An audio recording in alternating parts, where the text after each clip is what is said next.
A child's skeleton lies folded on its side in a small hollow of earth in southwestern France, knees drawn toward the chest, one hand near the face, as if only sleeping.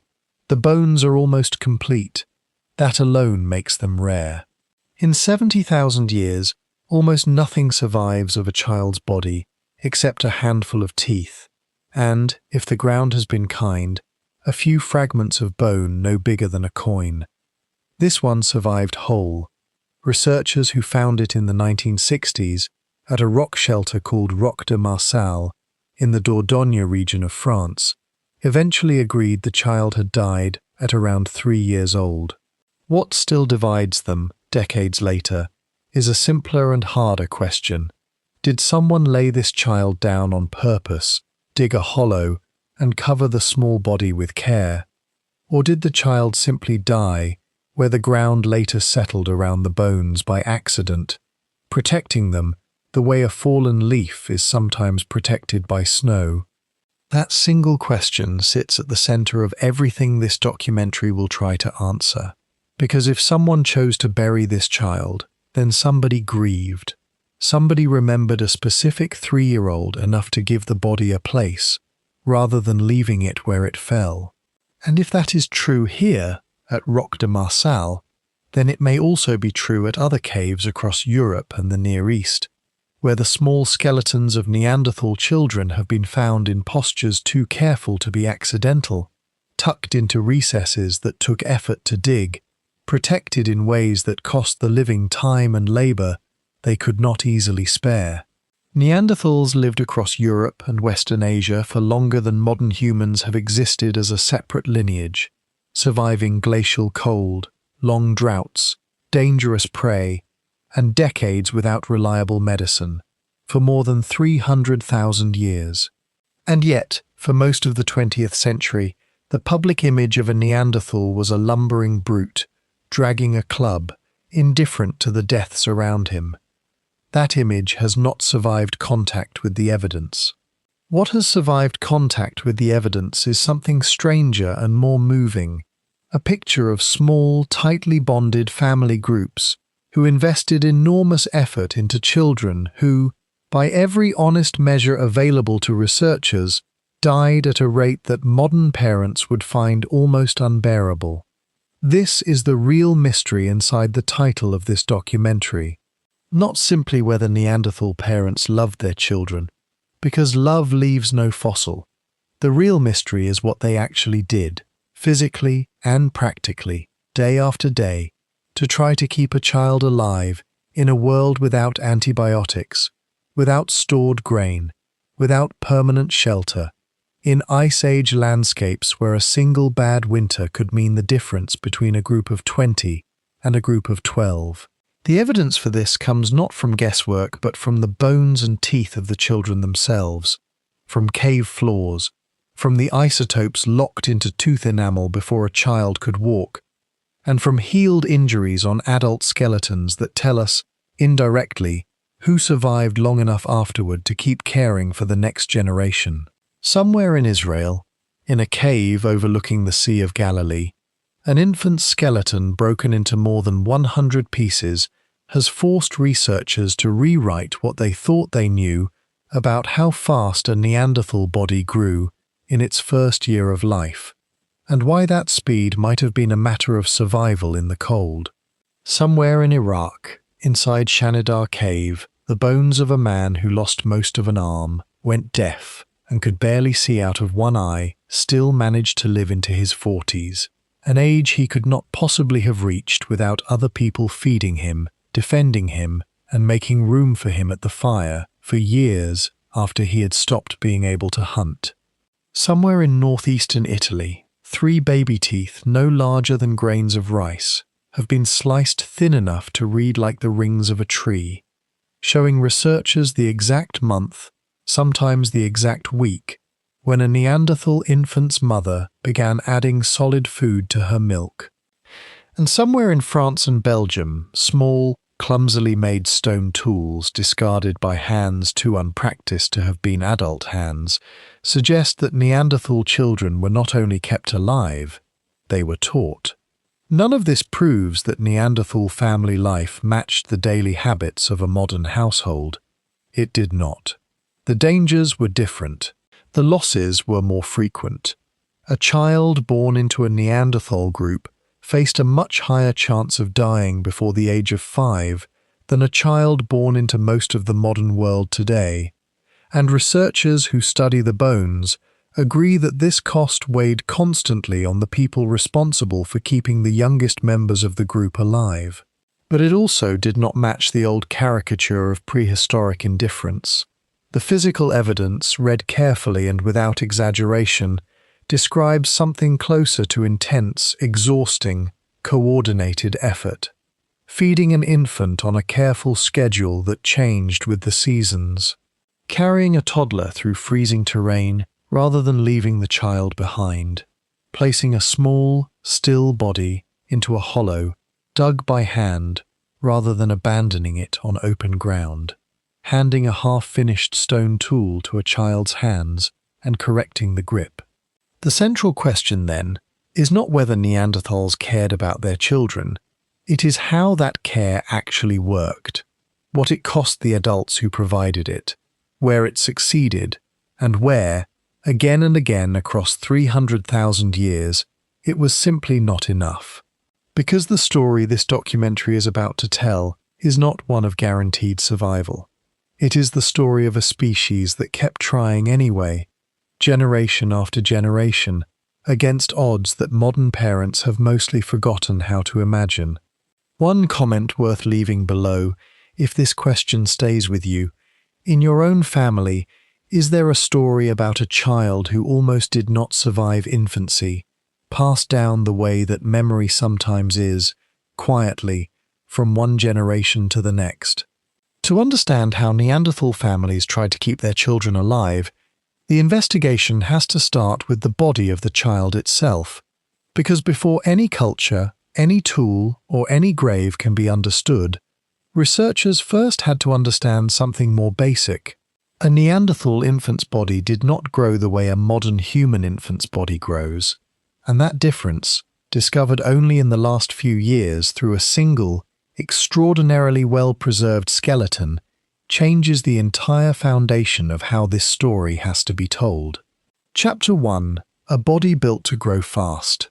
In 1992, in a cave above the Sea of Galilee in northern Israel, archaeologists uncovered the skeleton of a Neanderthal infant, broken into more than 100 pieces, tucked into a niche in the cave wall beneath the jaw of a red deer. Researchers named the child Amud 7.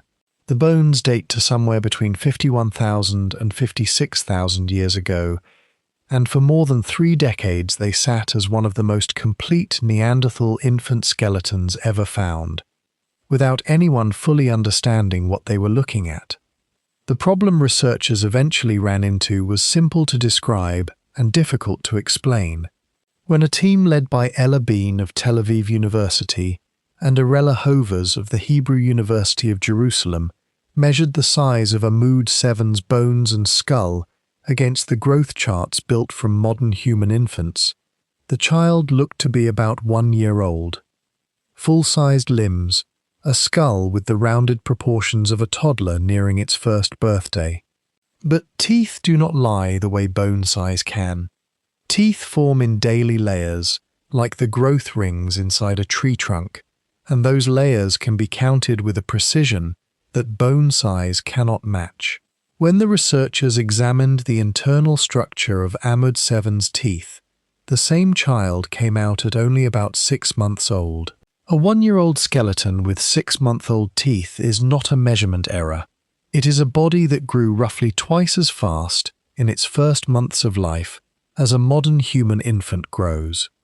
This is the starting point for understanding what it actually meant to raise a Neanderthal child, because it tells us that the challenge began before a child could crawl.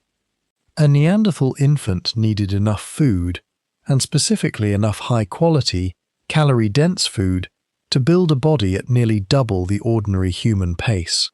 Why would a body evolve to grow that fast? The research team's answer connects directly to the world these families were trying to survive in. Neanderthals lived across Europe and Western Asia through some of the coldest, harshest stretches of the last ice age, in landscapes where winters could last most of the year and where a body's ability to hold on to its own heat could be the difference between living and dying. A larger body loses heat more slowly than a smaller one, because the ratio of surface area to internal volume improves as size increases. A Neanderthal infant who reached a larger body size early, even before it had the coordination to walk or the teeth to chew solid food efficiently, may have had a genuine survival advantage in the punishing cold of an Ice Age winter. Growing fast was not a luxury. It may have been a defense, but growing fast is not free. A body building itself at twice the ordinary rate needs a matching supply of energy, protein and fat, delivered constantly, without the long gaps a slower-growing infant could tolerate. This single discovery, from a single cave, quietly reframes almost every other piece of evidence this documentary will examine, because it means that the burden on the adults feeding a Neanderthal infant was not simply the ordinary burden of parenthood. It was a heavier, faster, more urgent burden, one that had to be met correctly within a matter of weeks or months, not years, before a growth window closed. This is also where the picture becomes more complicated than a single headline can capture, because Amud 7 is not the only child skeleton researchers have used to understand Neanderthal growth, and not every study agrees on exactly how large the gap was. A partial skeleton found in 1961 by an amateur archaeologist named Jean Lafille in a cave called Roc de Marsal in the Dordogne region of France later became one of the best-studied Neanderthal juveniles in the world, precisely because so little of a child's skeleton normally survives at all. Anatomist Christopher Dean of University College London used the daily growth lines inside one of that child's molars to calculate an age at death of 7.7 years, a figure obtained through the same tooth-counting method used on Amud 7. A separate, more complete juvenile skeleton from El Cidrón Cave in northwestern Spain, dated to around 49,000 years ago, gave a research team led by paleoanthropologist Antonio Rosas at Spain's National Museum of Natural Sciences the rare chance to measure growth across the whole body at once, comparing the maturation of teeth, skull, spine, elbow, hand, wrist and knee in a single child rather than relying on one bone or one tooth in isolation. What these combined studies show is not a simple story of Neanderthal children racing through childhood from birth to adulthood in a rush. Later research, including detailed dental studies by researcher Debbie Guatelli-Steinberg of Ohio State University, found that Neanderthal teeth in older children grew at rates close to those of modern humans, suggesting that the early, dramatic growth spurt seen in infants like Amud 7 may not have continued unchanged all the way through childhood. Growth, in other words, seems to have been front-loaded. Fast in the first year or two of life, when body size mattered most for surviving cold, and when a Neanderthal infant needed to reach a workable, heat-retaining body size as quickly as possible, and then closer to a human pace afterward, as the child moved into the years when learning, coordination, and the slow, patient work of practicing adult skills mattered more than raw size. This front-loaded pattern matters enormously for understanding what Neanderthal parents actually had to do. It means the most dangerous, most demanding period of a child's life, the period requiring the most careful and constant feeding, likely fell within the first year, before a child had any ability to help themselves. And it means the pressure did not ease gradually. It arrived early, all at once, in the exact months when an infant is also most fragile, least able to fight off illness, and most dependent on a caregiver's body for warmth. There is a further complication worth naming honestly. Because complete Neanderthal infant skeletons are so rare, with only a handful known anywhere in the world, researchers are working from a small sample, and small samples can mislead. It is possible that Amud 7 was unusually large for its age, an outlier rather than a typical case.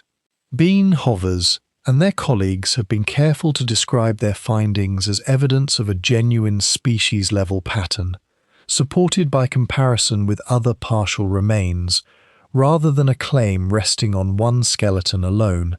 But they also acknowledge that more discoveries would strengthen the picture considerably.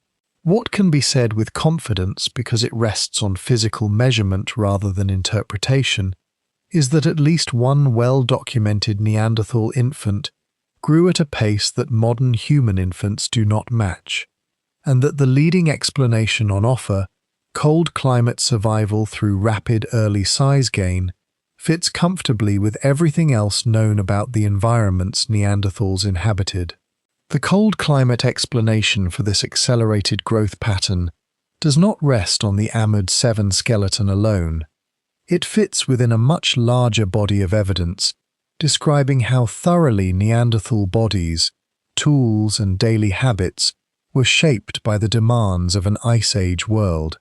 Researchers, including biological anthropologist Kara Okerbok of Notre Dame, working with colleagues Sarah Lacey and Alexandra Niclou, have described Neanderthals as the most cold-adapted population of ancient humans known from the fossil record.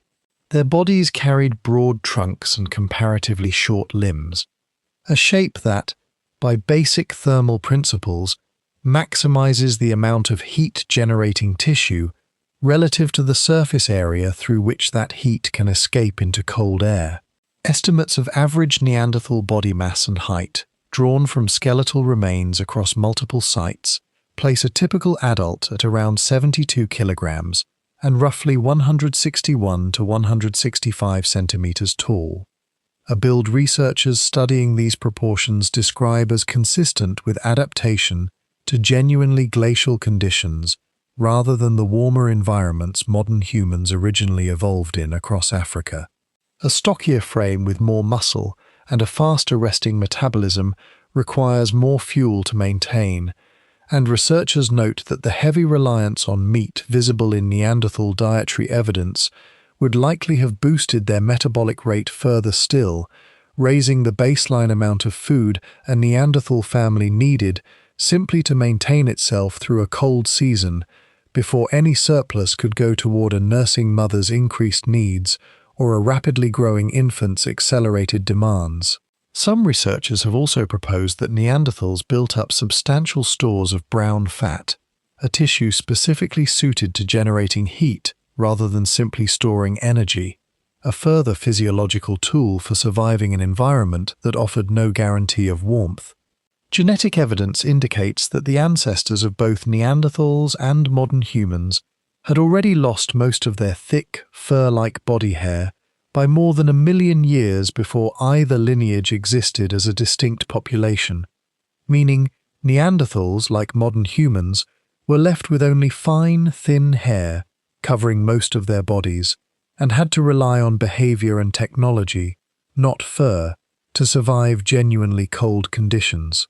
The archaeological evidence for how they solved this problem is necessarily indirect, since clothing made from hide and sinew rarely survives for tens of thousands of years, the way stone does, but the tools associated with preparing hides, scrapers used to clean animal skins and smooth, polished bone tools called lissoirs, used to work hides into a softer, more supple material, appear consistently at Neanderthal sites and point toward genuine, skilled garment making, rather than simply draping a raw hide over the shoulders.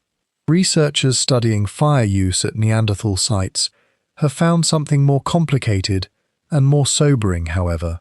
Evidence from several excavated sites suggests that Neanderthal use of fire may have been inconsistent, more available, and more heavily used during warmer periods, with some researchers proposing that at least some Neanderthal groups may have relied more on naturally occurring fire, carried and maintained, rather than reliably created from scratch on demand.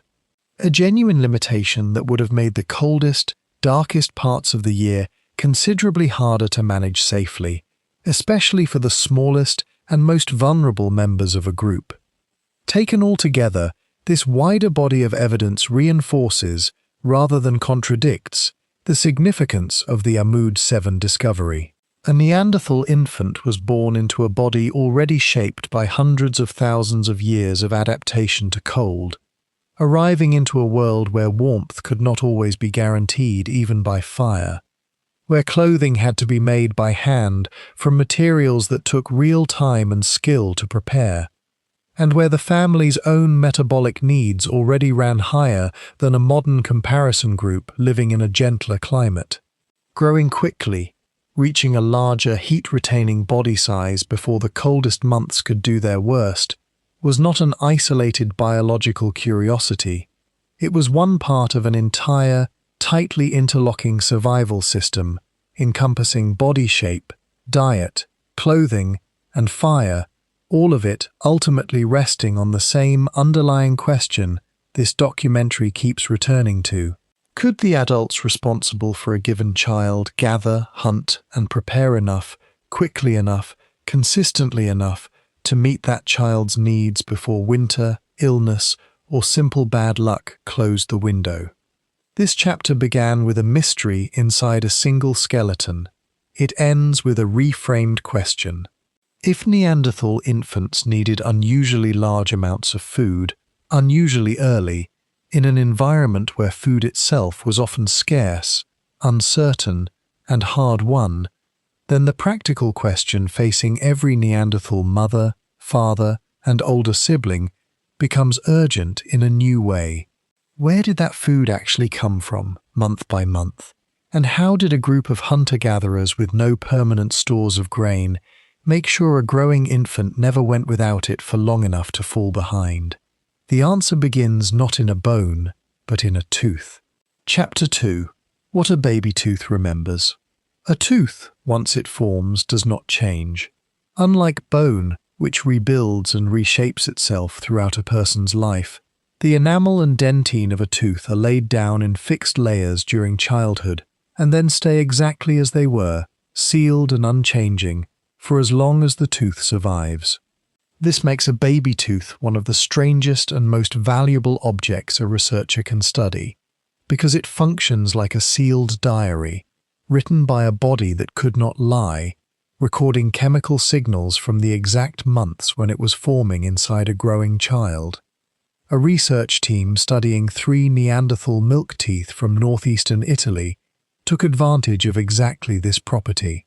The teeth, described in a study published in the Proceedings of the National Academy of Sciences, came from a roughly 55-kilometre radius in the northeast of the country, and 2 of them, distinguished by researchers as Fumane 1 and Fumane 2, were recovered from different layers of the same cave, which allowed the team to compare 2 Neanderthal children who almost certainly lived in the same landscape, breathing the same air, and eating food drawn from the same territory, though not necessarily at the same time. The method itself works by tracking barium, a trace element that passes from a mother's body into her milk, and from her milk into her nursing infant's forming teeth. Barium levels rise sharply in a tooth's growth layers during periods of active breastfeeding, and they fall away as a child is weaned onto solid food, and the barium supply shifts from milk to a broader diet. By slicing the ancient teeth thin enough to read under a microscope, layer by layer, researchers could trace an actual timeline of infant feeding, month by month, for children who died tens of thousands of years before anyone could have written such a record down. What they found surprised many people who study human evolution, because it did not fit the assumption that Neanderthals, evolving in colder and more marginal environments than early modern humans in Africa, might have needed a different, perhaps longer, nursing strategy to get their infants through those first demanding months. Instead, the Italian teeth showed that these Neanderthal children began the shift towards solid food at around 5 to 6 months of age, a timeline that closely matches the pattern seen in many modern human populations today. The dental growth rates in the same teeth followed trajectories broadly comparable to modern humans as well, at least in this particular measure, suggesting Neanderthal infants and modern human infants faced roughly similar early energy demands during the nursing period, even if, as the Amud 7 evidence later showed, their bodies then built themselves at different overall speeds. This finding matters for a reason that goes beyond simple curiosity about ancient babies. For years, one proposed explanation for why Neanderthals eventually disappeared while modern humans spread and endured, involved differences in nursing and weaning. If Neanderthal mothers had needed to nurse for longer, researchers reasoned, then the interval between one birth and the next would have stretched out, since prolonged breastfeeding tends to delay the return of fertility in a nursing mother's body.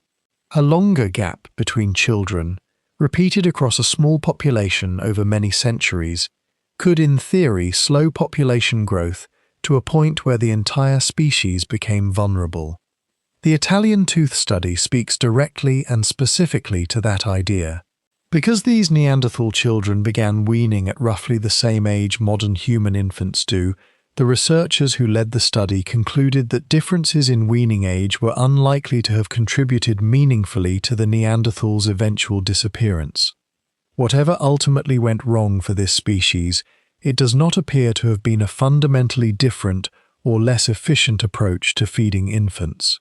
The Italian tooth study also connects to a wider, separate line of research that has quietly transformed how scientists understand the full range of what Neanderthal families actually ate, evidence that matters directly for understanding what an infant transitioning off milk would actually have been given to eat.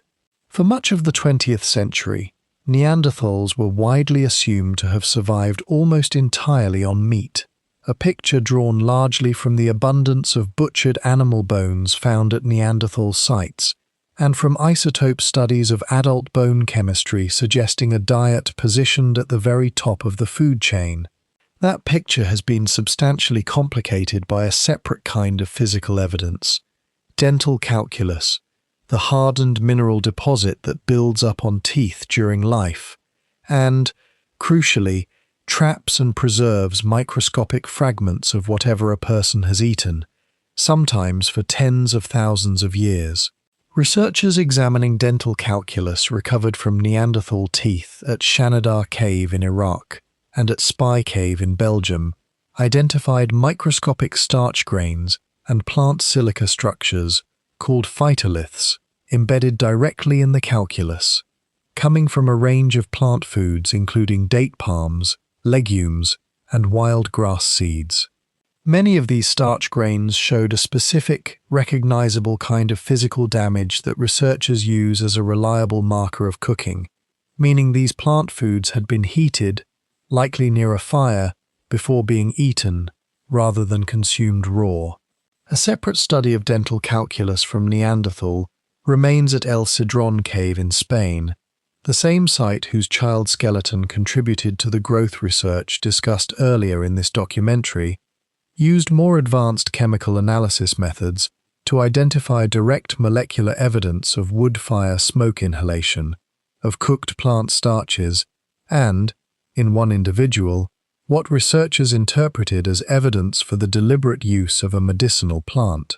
Later research broadening this kind of analysis across 5 separate sites spanning the Balkans and the Western, Central, and Eastern Mediterranean found a consistently wider use of starchy plant foods than the old meat-only picture of Neanderthal diet had assumed, suggesting real dietary variation depending on what a particular local environment could offer. This matters for the specific, practical challenge of weaning a Neanderthal infant, because it means the food available to soften and offer a young child transitioning off milk was not limited only to meat, which can be difficult for a very young child to manage even when finely divided. Cooked, starchy plant foods, softened by fire, and easily mashed or broken down further by an adult before being offered to an infant, would have provided exactly the kind of gentle, digestible, calorie-dense supplementary food a body growing as quickly as a Mood 7's needed during precisely this transition. The physical evidence cannot tell us with certainty exactly how a given piece of food travelled from an adult's hand to an infant's mouth, whether already softened by cooking alone or further broken down through the kind of hand-to-mouth premastication that anthropologists have documented across a wide range of human societies throughout history as a common, practical solution for feeding infants before manufactured food existed. But it does establish with real physical confidence that the raw materials for exactly this kind of careful, gentle supplementary feeding were present, prepared, and eaten by Neanderthal adults at multiple sites across a range of different environments. There is a deeper implication buried inside this evidence, one that connects back directly to the growth rate discovery from Mood 7. Researchers studying human weaning patterns broadly have noted that infants who grow more rapidly tend to need solid food introduced earlier, because a faster-growing body simply outpaces what milk alone can supply. If a 5 to 6 month weaning window was already standard, even without the accelerated body growth Mood 7 later revealed, then a Neanderthal infant growing at nearly double the ordinary pace may have placed extraordinary pressure on that window.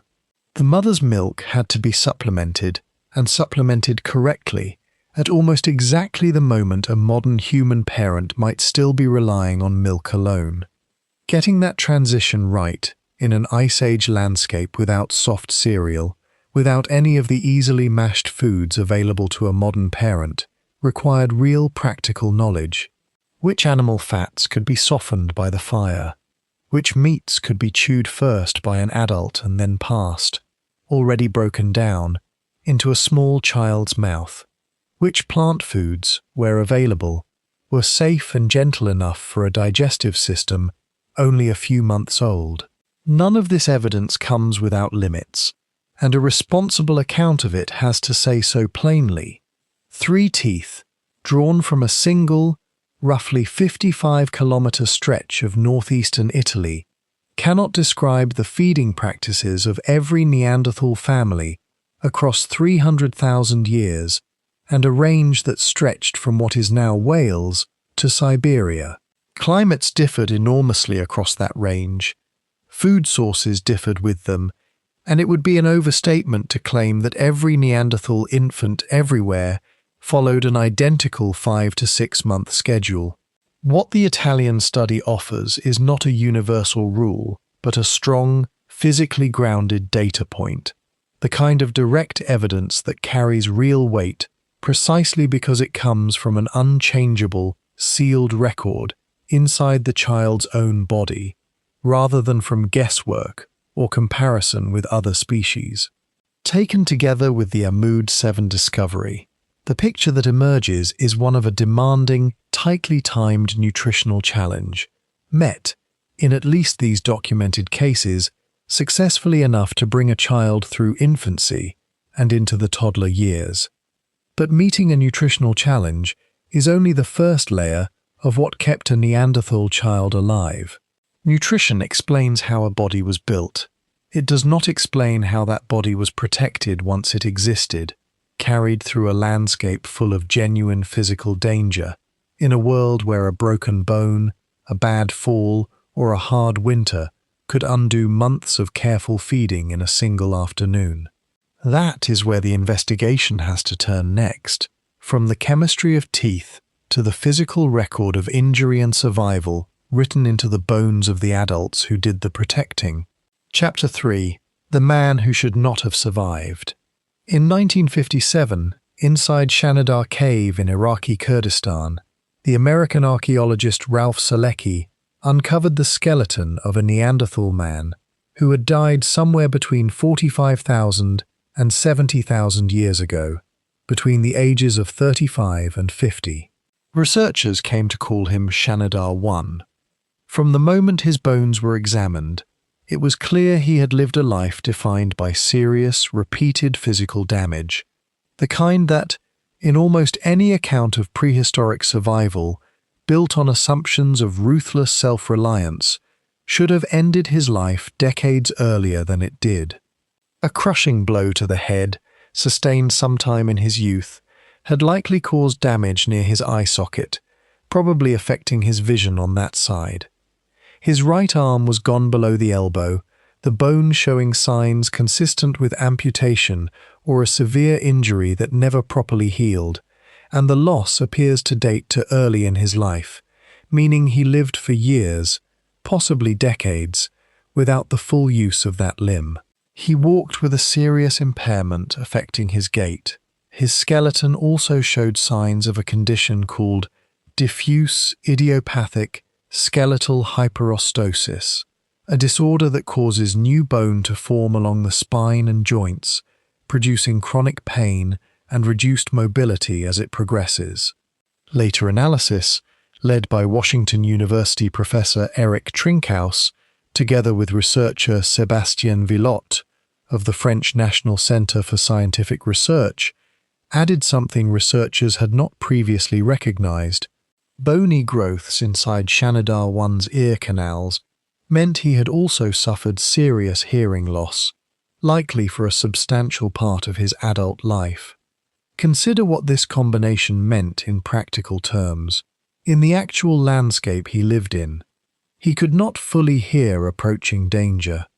His vision on one side may have been compromised. He had lost most of one forearm, the limb most people rely on for balance, for defense, for the countless small physical tasks that daily survival in a hunting society demands. And his spine and joints caused him ongoing pain that would only have worsened with age.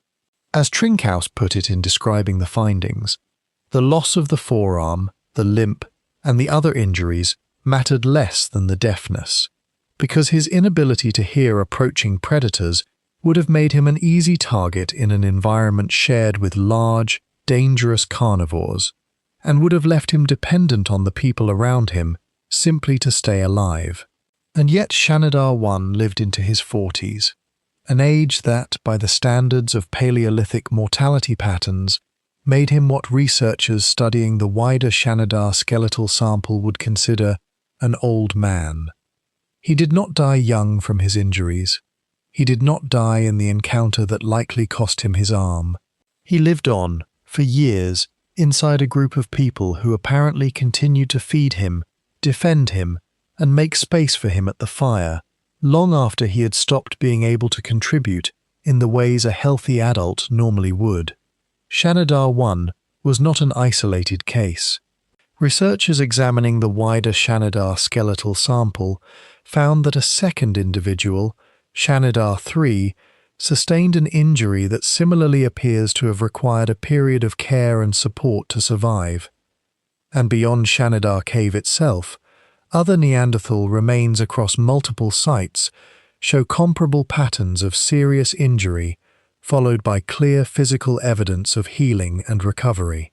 At La Ferracie in France, a young adult female skeleton catalogued as La Ferracie II, buried close to the most famous adult male skeleton at that site, shows a fracture to the upper part of the right fibula that had completely healed by the time she died, though the healed bone remained visibly distorted, a permanent physical record of an injury she survived rather than one that killed her outright. Researchers who study this pattern describe a range of practical, physical actions that recovery from this kind of injury would have required from the people around the injured individual. Bringing food to someone who could not gather or hunt for themselves during the acute period of injury. Helping maintain body temperature when movement was too painful or too limited to generate warmth through normal activity. Assisting with basic hygiene, positioning, and rest during a period when an injured person could not easily care for themselves. In some cases, physically staunching wounds to prevent fatal blood loss in the earliest, most dangerous hours after an injury occurred. None of this requires imagining Neanderthals as sentimental in the way modern people might describe emotional attachment. It only requires acknowledging what the physical evidence plainly shows, that survival from injuries this severe was not something an individual could achieve alone, and that other members of the group repeatedly chose, or at minimum consistently allowed, the ongoing investment of food, protection, and physical support that survival demanded. There has been real, honest disagreement among researchers about how to interpret this pattern, and a responsible account has to include it. When mitochondrial DNA evidence in the early 1990s confirmed that Neanderthals were a genetically distinct lineage from modern humans, some researchers grew more cautious about reading complex social and emotional motivations into Neanderthal behavior, wary of projecting modern human values onto a different species. Some have argued that Shanidar 1 may represent an unusually tough individual whose body simply proved more resilient than most, rather than clear proof of an organized system of communal care. This is a fair scientific caution, and it deserves to be stated plainly rather than dismissed. But it does not overturn the core physical fact at the center of the debate.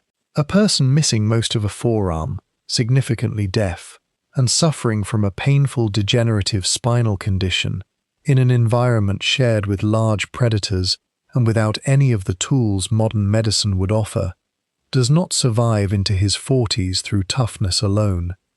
Toughness does not feed a person who cannot forage. Toughness does not protect a person who cannot hear a predator approaching. Whatever emotional language researchers choose or avoid, the physical requirements of his survival point in only one direction: sustained, repeated, costly support from other members of his group, extended across years rather than days. This matters directly for understanding how Neanderthal families kept children alive, even though Shanidar 1 himself was an adult, because it establishes something essential about the underlying social capacity of these groups. A community capable of sustaining a severely disabled adult member for years, at real ongoing cost to the group's limited resources, was a community with the social structure, the food-sharing practices, and the collective will necessary to direct resources toward individuals who could not fully provide for themselves. Children fall into exactly that category for every one of their early years. If Neanderthal groups were willing to carry the cost of supporting an injured, non-productive adult for a decade or more, then the willingness to carry a helpless infant through its own most vulnerable years becomes, if anything, easier to understand, not harder. The same underlying mechanism, group-level tolerance for dependency, extended support through injury or incapacity, sharing of food and protection beyond what any single individual could earn for themselves, applies with even greater force to the raising of children, who begin life not temporarily, but entirely dependent, for years, on exactly this kind of sustained, collective care.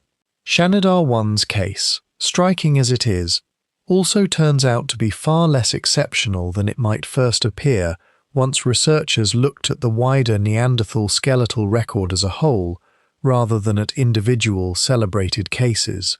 A mathematical analysis of injury across the available Neanderthal fossil sample estimated that somewhere between roughly 79% and 94% of adult Neanderthals showed evidence of having suffered a traumatic injury at some point before death, with between 37% and 52% of individuals showing evidence of a severe injury, and between 13% and 19% showing evidence of injury sustained before they had even reached adulthood.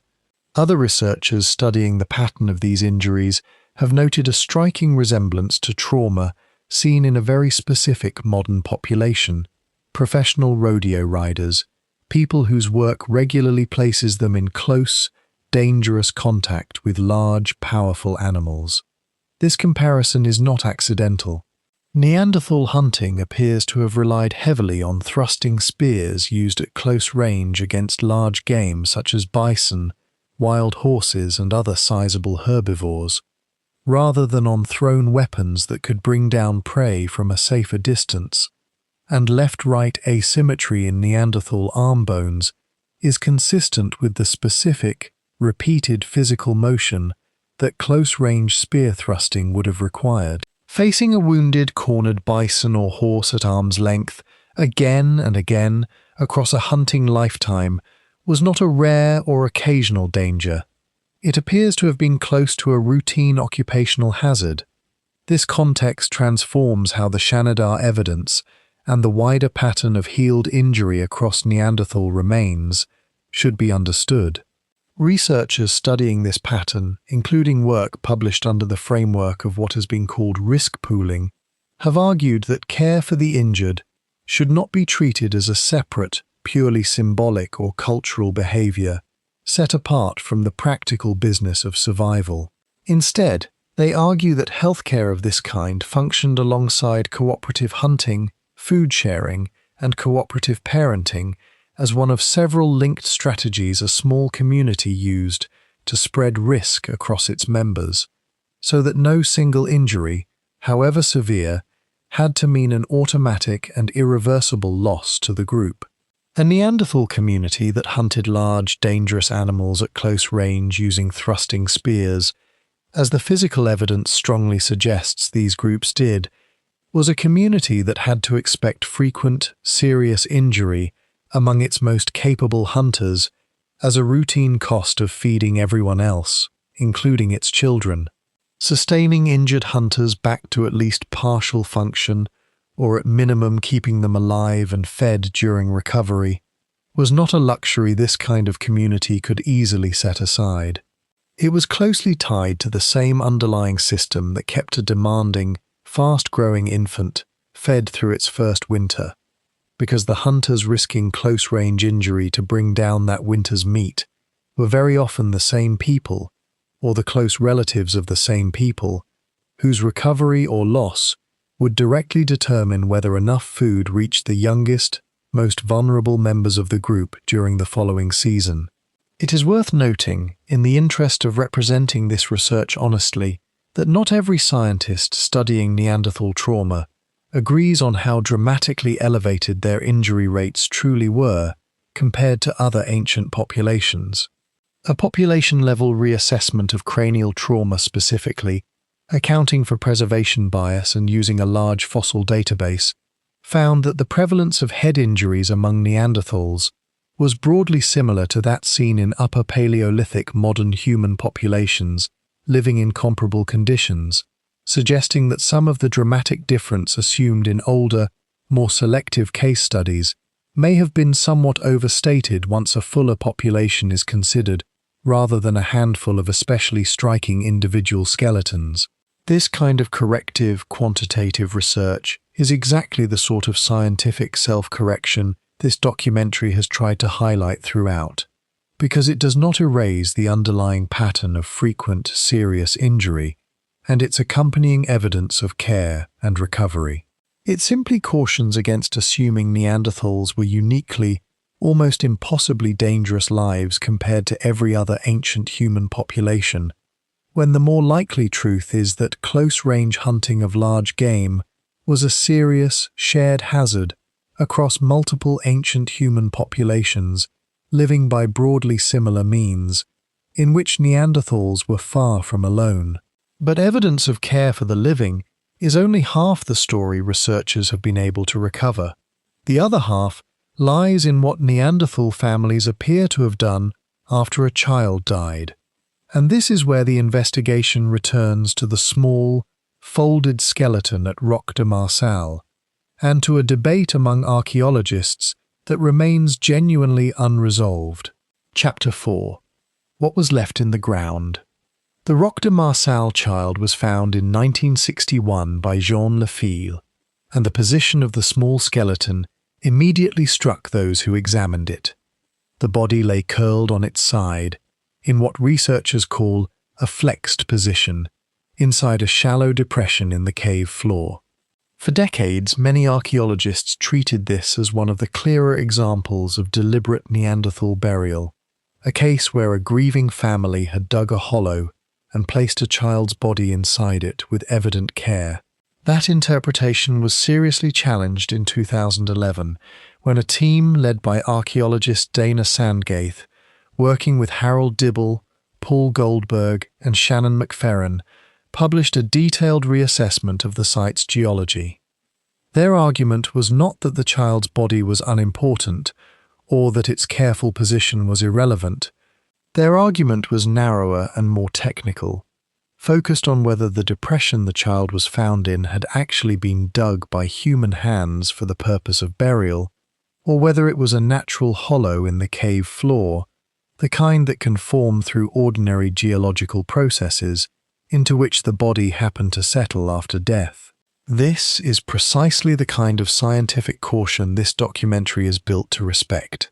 A convincing story is not the same thing as a proven fact, and researchers who study Neanderthal burial take that distinction seriously, sometimes revisiting a site's soil and sediment decades after the bones themselves were first excavated, using techniques the original excavators did not have access to. A follow-up geoarchaeological study, specifically testing the Sandgaith team's reassessment, continued this careful, technical scrutiny, examining the sediment layers themselves rather than relying only on the position of the bones. The debate over Roc de Marçal has never been fully settled, and a responsible account of the evidence has to say so honestly rather than pretending the question is closed. But Roc de Marçal is not the only site where a Neanderthal child was found in a position suggesting deliberate placement, and looking at the wider pattern across multiple sites gives researchers a stronger foundation than any single burial could provide alone. At La Forêt in the Dordogne region of France, a site that also contains the remains of several adult Neanderthals, researchers examining a child skeleton known as La Forêt 8 published a detailed, multidisciplinary study in the journal Scientific Reports. Rather than relying on the position of the bones alone, the research team combined several independent lines of evidence.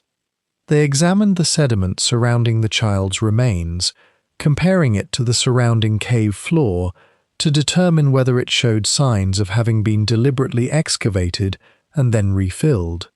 They used radiocarbon dating on a hominin bone fragment from the same context, and, notably, they were able to identify that bone as Neanderthal, not only through its physical form, but through analysis of its mitochondrial DNA, adding a level of genetic confirmation that older excavations could never have achieved.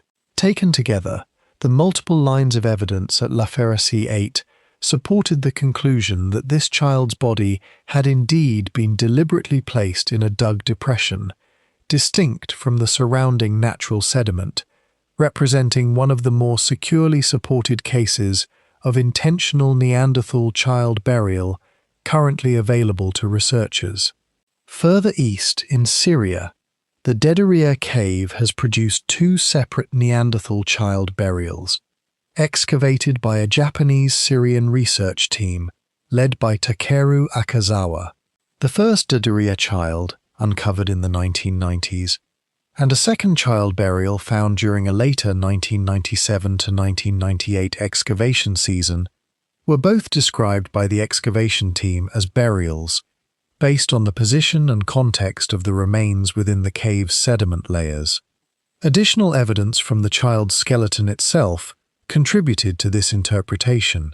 Neanderthal children, like Neanderthal adults, display a distinctive anatomical feature on the back of the skull called the supraeniac fossa, a shallow, rough depression that researchers use as one of several markers confirming Neanderthal identity even in young individuals, and its presence at Dederia, alongside comparable child remains at sites including Roc de Marçal, Engis in Belgium and La Quina in France, has helped researchers build a broader comparative picture of how consistently these features appear across the species. The child skeleton from Amud Cave in Israel, the same site that produced the growth rate evidence explored earlier in this documentary, has also been the subject of direct debate over burial status.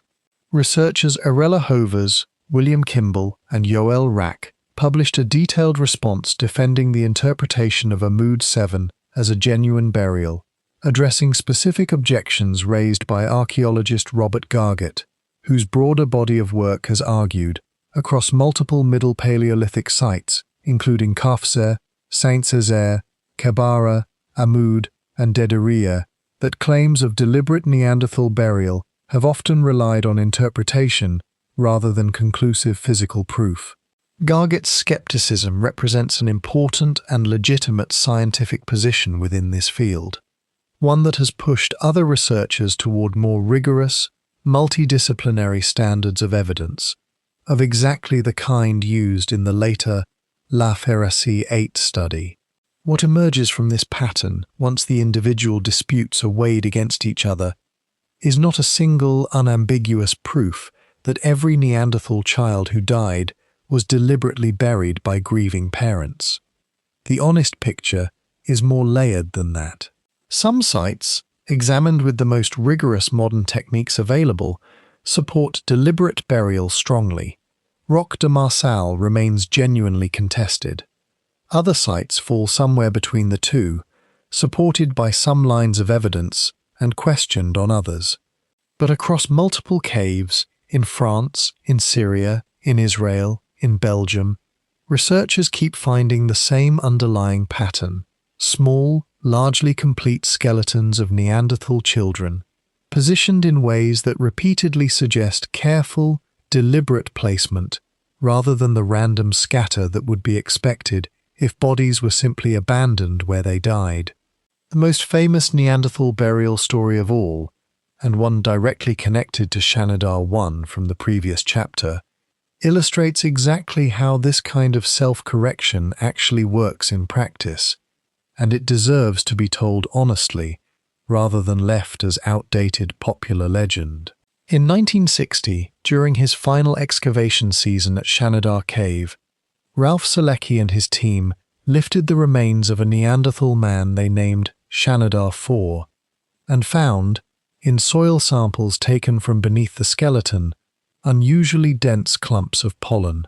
Working with the palynologist Arlette Leroy-Gourhan, Selecki proposed that this pollen represented the remains of flowers, perhaps woven into branches, that had been deliberately placed with the body at burial.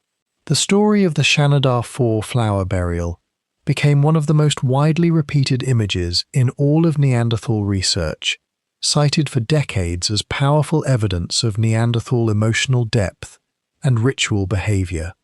That specific interpretation did not hold up under later scrutiny. Researchers raised early concerns that burrowing rodents, rather than a deliberate human act, might explain concentrated pollen in the sediment, since certain rodent species are known to carry flower heads into their burrows. Then, in a study published in 2023, a research team led by paleoecologist Chris Hunt of Liverpool John Moores University identified ancient mud-lined bee burrows in the sediment near the Shanidar 4 remains, some reaching 0.5 meter deep, closely matching the pattern and depth of the pollen clumps originally attributed to a floral burial gift. Hunt and his colleagues concluded that solitary ground-nesting bees, gathering and storing pollen for their own brood cells over the course of a growing season, long after the burial itself, offered a more likely explanation for the pollen than a deliberate human act, and cautioned that the story, as Selecki and Leroy-Gourhan had told it, was very likely incorrect in its specific details. This might seem, on its surface, like evidence undermining this documentary's central argument. It is not, and the fuller context matters considerably.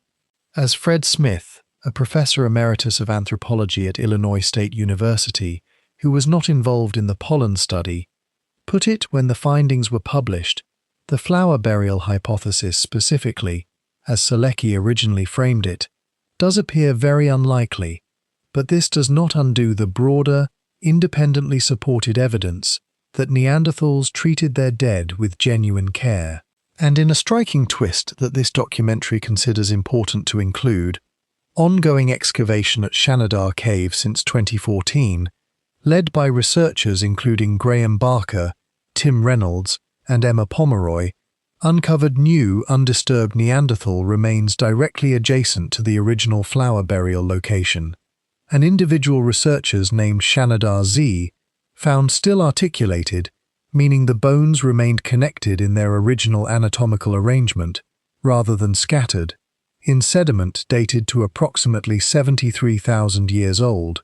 Because this new discovery was excavated using modern stratigraphic techniques, far more rigorous than what was available to Selecki in 1960, researchers examining Shanidar Z's burial context concluded that it provided strong, direct evidence for deliberate burial, independent of any pollen evidence at all. This is, in miniature, the honest shape of the entire scientific record this documentary has drawn from. An old, romantic, widely repeated claim about flowers laid on a grave has been shown, through careful modern re-examination, to likely be mistaken in its specific detail. And in the very same location, using better tools and better methods than were available 70 years ago, researchers have independently confirmed the broader claim that mattered most, that this specific Neanderthal individual, and very likely others in the same cluster of remains at Shanidar, were indeed deliberately buried by the people who survived them. Science correcting a specific, appealing detail while confirming the larger truth underneath it is not a story of Neanderthal research failing. It is a story of Neanderthal research working exactly as it should. There is a further piece of physical logic worth stating plainly, because it strengthens the overall picture even where any single burial remains debated. A body left exposed on a cave floor or on open ground is extremely vulnerable to scavenging by the same large carnivores that shared these landscapes with Neanderthal groups, and to the ordinary physical scattering that follows when smaller animals disturb remains over time. The fact that researchers have recovered relatively complete child skeletons at all, at multiple separate sites, across a period spanning tens of thousands of years, is itself a meaningful pattern. Some form of protection, whether through burial, through covering the body, or through choosing a location scavengers could not easily reach, appears to have been common enough, at least at certain sites and in certain periods, to leave behind children's remains intact enough for modern researchers to study them in this kind of detail at all. None of this evidence can tell us what a Neanderthal parent thought or felt while placing a child's body into a hollow in a cave floor. That interior experience is permanently beyond the reach of archaeology. For Neanderthals, and for every other vanished human population, whose only remaining voice is the physical trace they left behind. What the evidence can tell us, carefully and without overreaching, is that in a meaningful number of documented cases, at real physical and time cost to grieving families, who still had to feed themselves and protect the living children among them, someone dug into cave sediment, someone positioned a small body with apparent care, and someone left it there, undisturbed, for tens of thousands of years, until researchers with brushes and dating equipment eventually found what remained. This raises an uncomfortable question that the investigation cannot avoid, because it sits at the emotional center of everything this documentary has examined so far. If Neanderthal families invested this much in nutrition, in protection, in apparent grief when a child died, how often did that investment actually succeed? The answer requires turning away from individual, exceptional skeletons and toward the wider demographic pattern, the statistical shape of life and death across the entire Neanderthal population. And that pattern is harder to look at than any single burial. Chapter 5. The Weight of the Odds. Researcher Eric Trinkhaus, whose work on Shanidar 1 has already featured in this documentary, also conducted one of the most detailed statistical studies of Neanderthal mortality ever undertaken, examining the age at death recorded in 206 separate Neanderthal skeletal remains from sites across Europe and the Near East, made up of 40 associated skeletons and 166 isolated bones and teeth. He compared this Neanderthal sample against 11 documented human populations, both historical and drawn from ethnographic study of more recent societies, along with 2 non-human mammal samples, to see how the pattern of Neanderthal deaths across different ages compared to other known populations. What Trinkhaus found was a distribution with a clear and troubling bias. The Neanderthal skeletal sample contained fewer infants and fewer older adults than population models would predict, and a larger proportion of adolescents and prime-age adults than expected. Some of this imbalance can be explained by ordinary limits of archaeology, rather than by the true rate of death at each age. Infant bones are small, fragile, and poorly mineralized compared to adult bones, and they are far less likely to survive intact for tens of thousands of years, or to be recognized as human remains at all, when a small fragment is all that is found. This means the true number of Neanderthal infant deaths is almost certainly undercounted in the physical record, not overcounted, because the smallest, most vulnerable individuals leave behind the least evidence of their own existence. Even after accounting for this bias as carefully as the available statistical methods allow, Trinkhaus's analysis found that the pattern of unusually high mortality among prime-age adults and unusually low survival into genuine old age held up.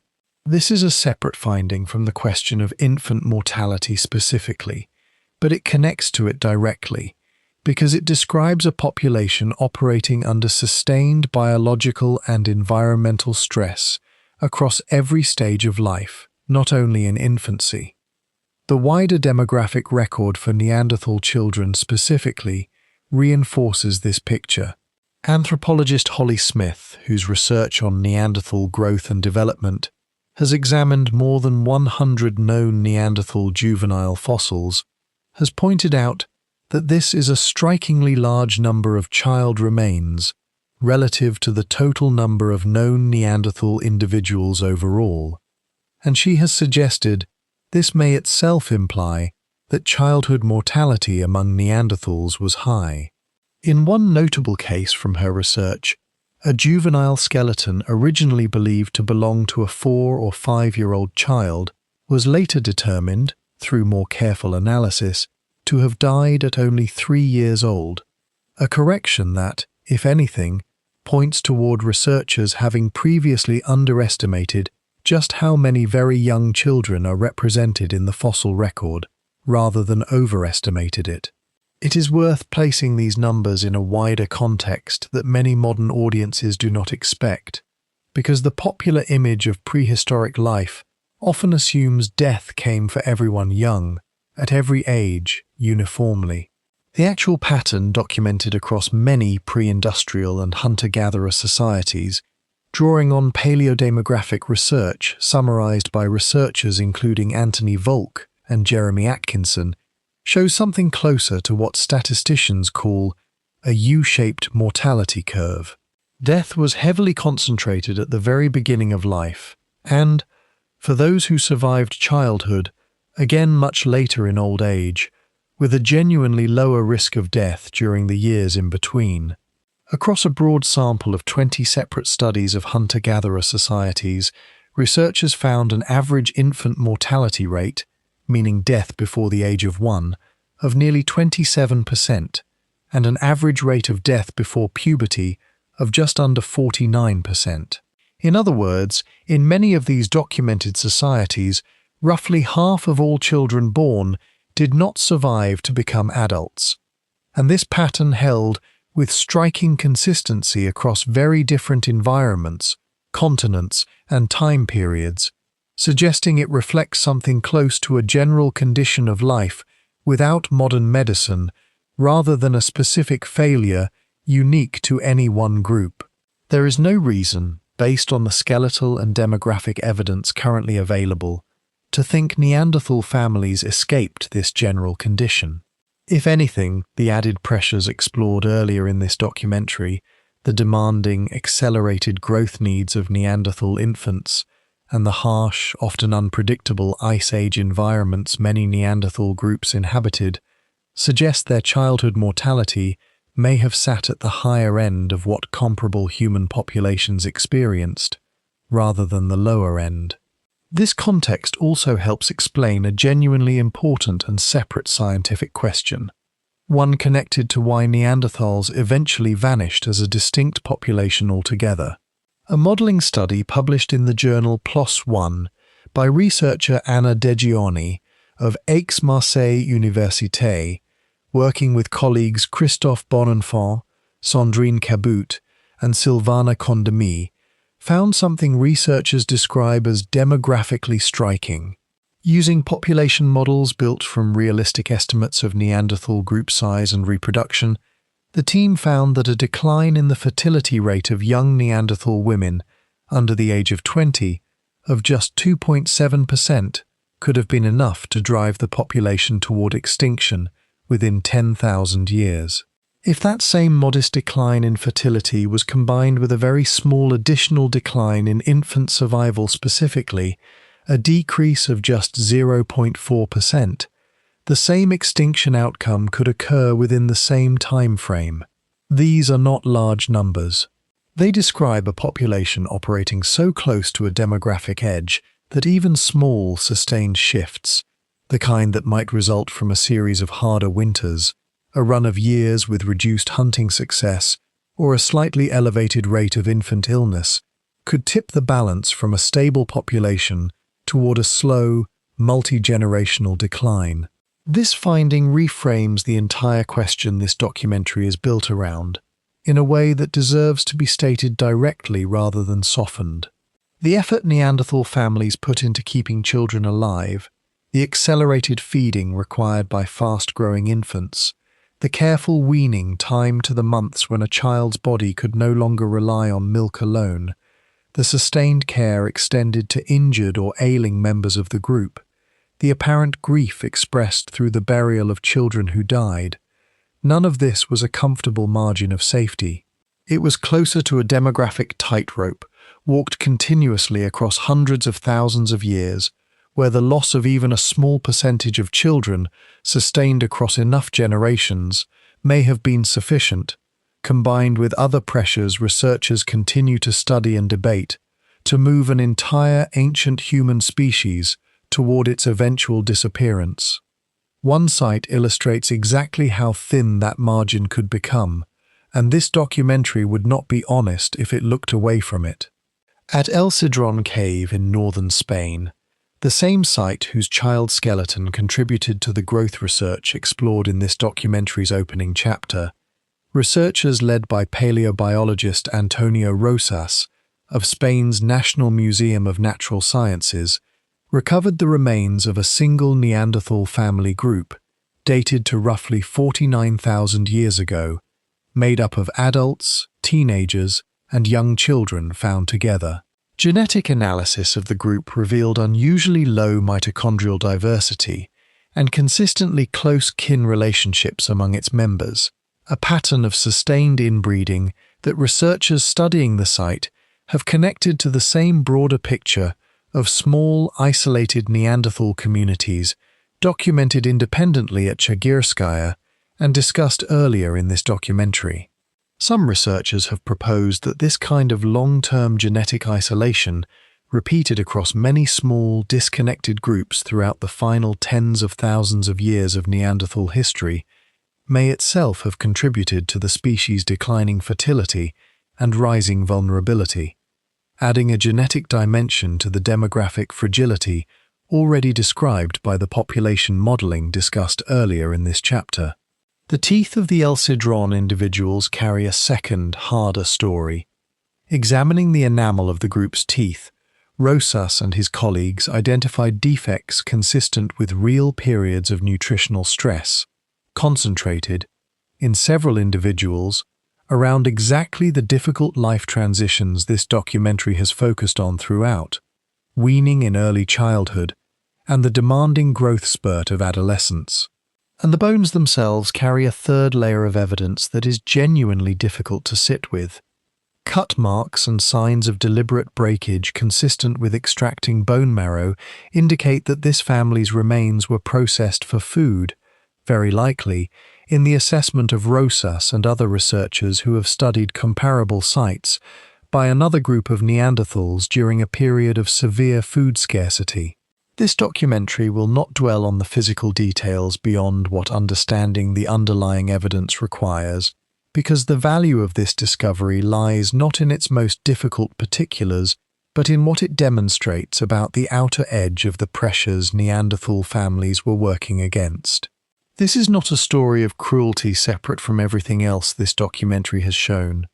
It is the same story, carried to its most severe possible outcome.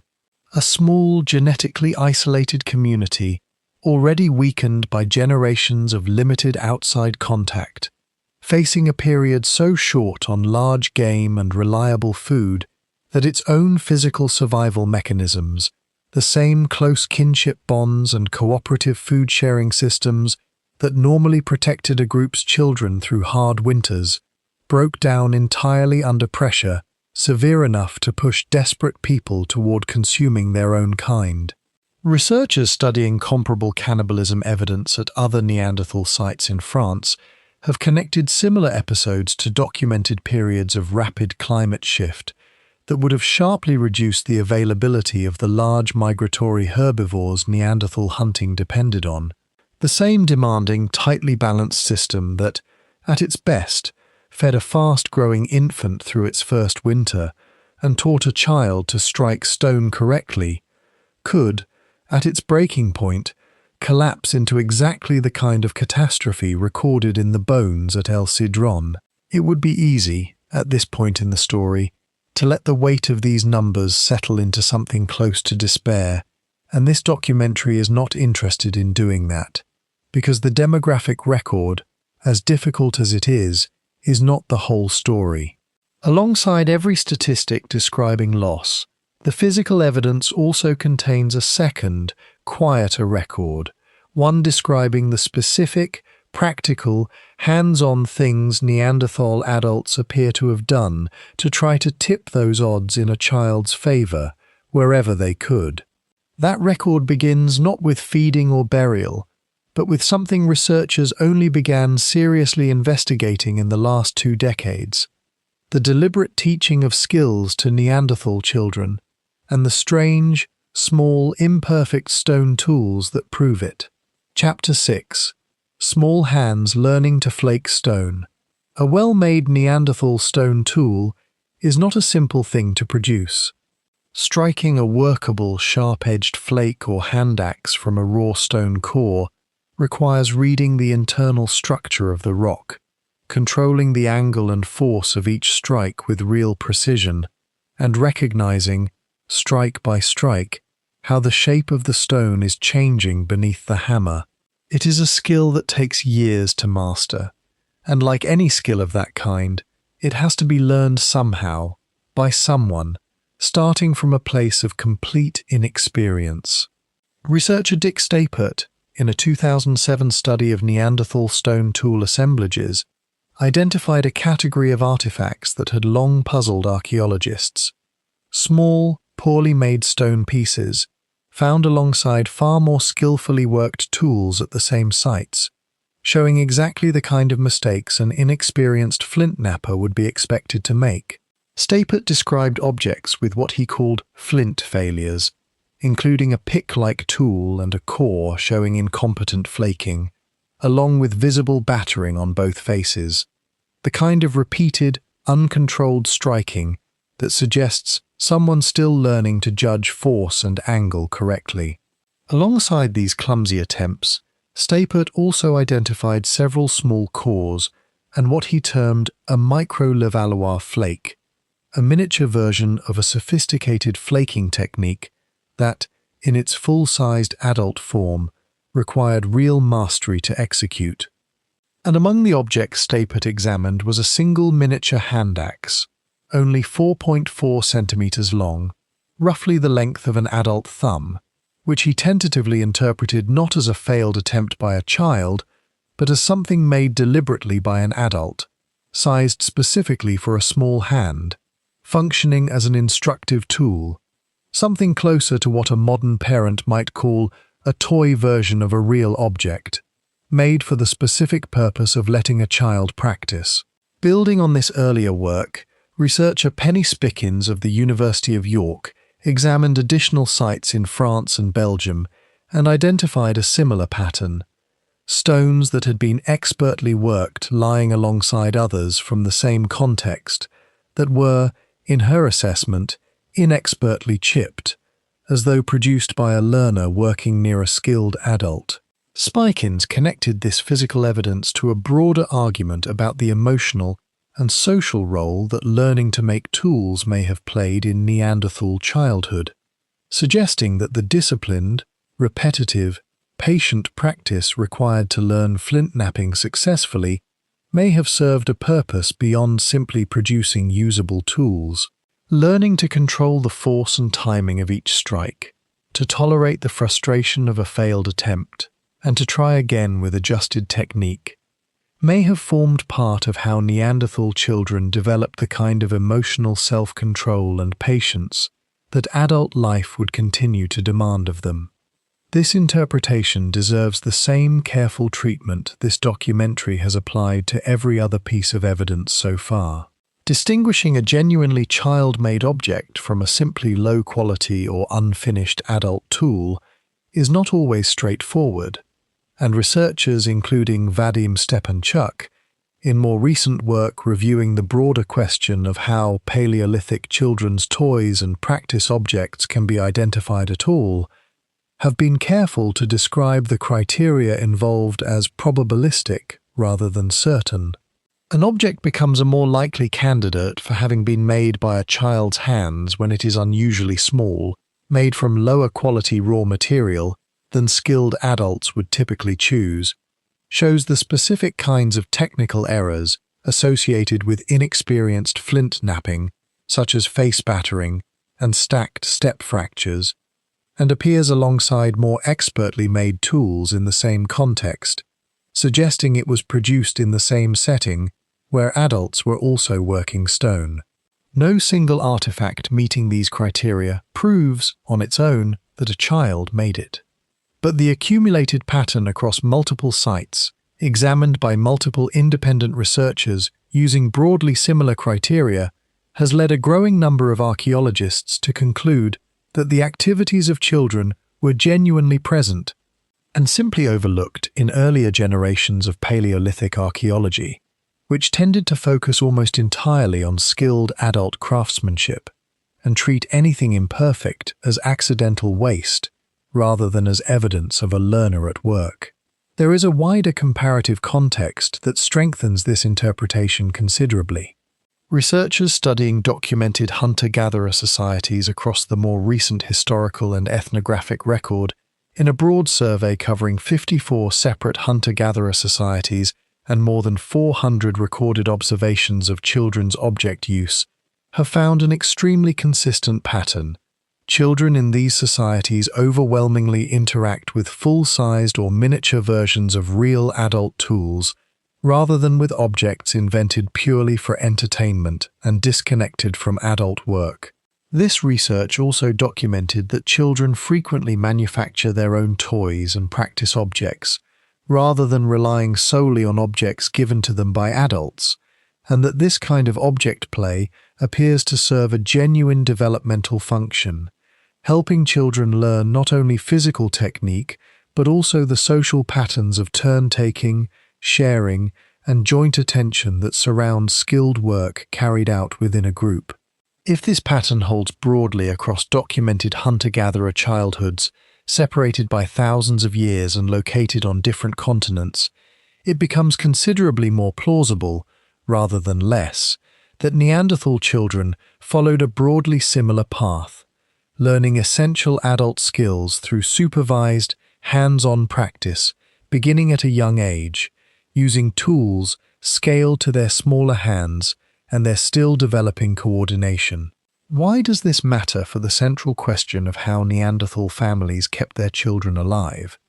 Because survival in a Neanderthal group was never going to be guaranteed by infancy alone.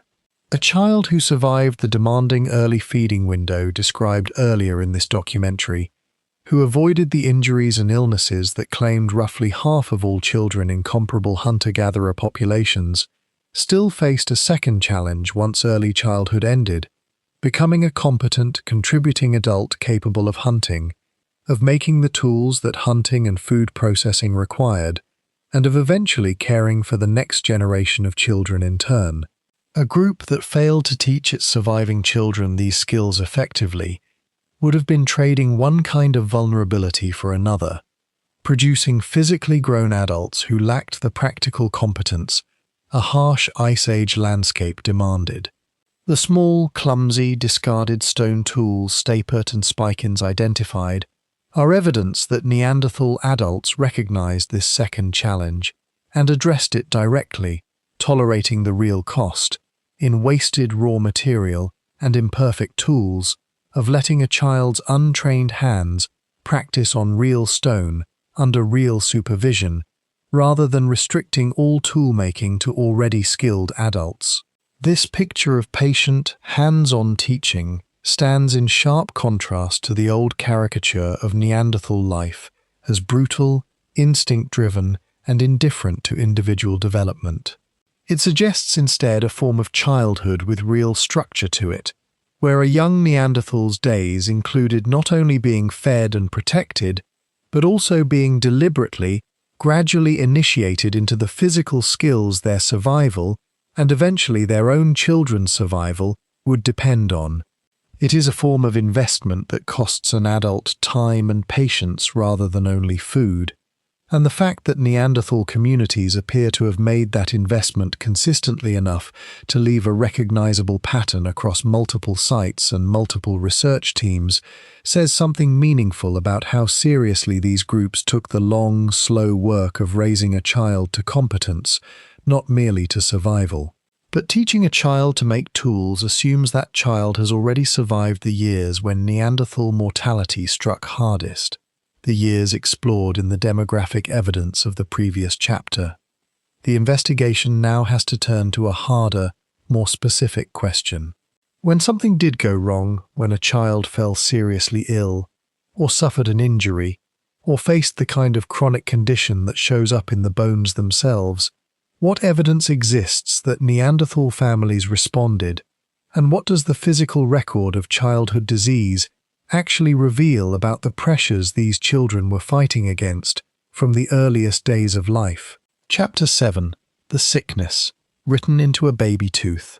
In southeastern Germany, at a site called Sesselfelsgrotte, excavations carried out in the 1960s and 1970s recovered small fragments of Neanderthal bone and baby teeth, dating to somewhere between 90,000 and 50,000 years ago. For decades, these particular fossils sat largely unexamined. It was only around 20 years ago that researchers confirmed the remains genuinely belonged to Neanderthals, and only much more recently that a dedicated research team returned to examine what these small, easily overlooked fragments could reveal about the health of the youngest, most fragile members of a Neanderthal community.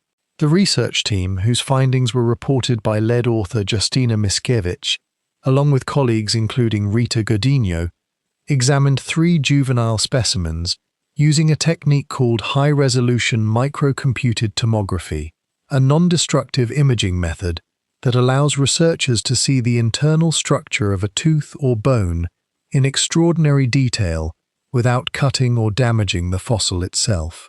Because complete Neanderthal juvenile remains are so rare, these small fragments offered a genuinely unusual opportunity to study early growth and childhood health directly, rather than through inference from adult remains alone.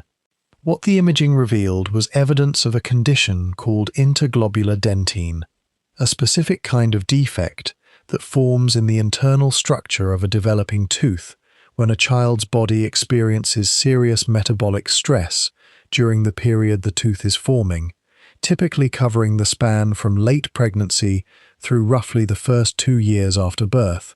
Because teeth, once formed, remain unchanged for as long as they survive, this defect functions as a permanent, sealed record of a period of real physiological crisis experienced by that specific child, written into the tooth before the child had any ability to describe what was happening to their own body.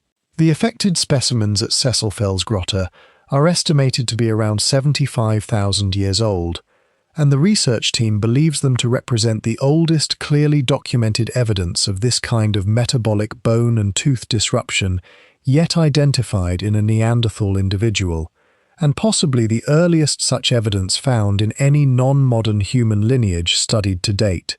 This finding matters because it moves the investigation beyond broad statistical mortality patterns and into something more specific and more physically vivid.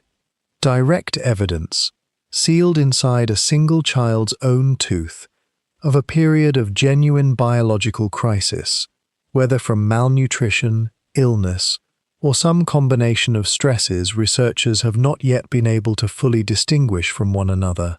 The research team has been careful to note that determining the precise cause of these defects, whether maternal illness during pregnancy, a difficult or complicated birth, early childhood malnutrition, or infectious disease affecting the infant directly, will require further study using additional imaging and analytical techniques.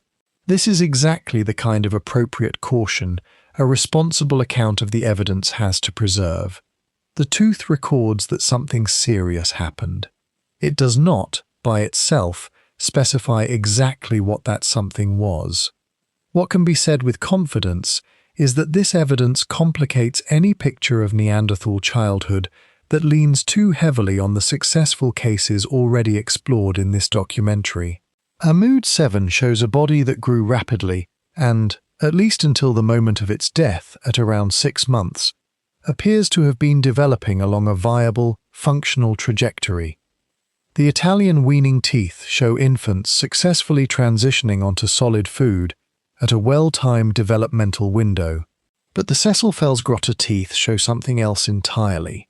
A child, or children, whose bodies were placed under serious metabolic strain during precisely the same fragile early window that the rest of this documentary has identified as the period requiring the most careful, sustained parental investment.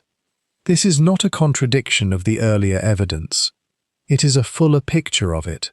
The same demanding, accelerated growth window that a Neanderthal infant's body needed to pass through successfully was also, inevitably, the window in which things could, and sometimes did, go seriously wrong. Whether because a mother's own nutrition was insufficient during a hard season, because an infection took hold before an immune system had fully developed, or because of pressures researchers have not yet identified.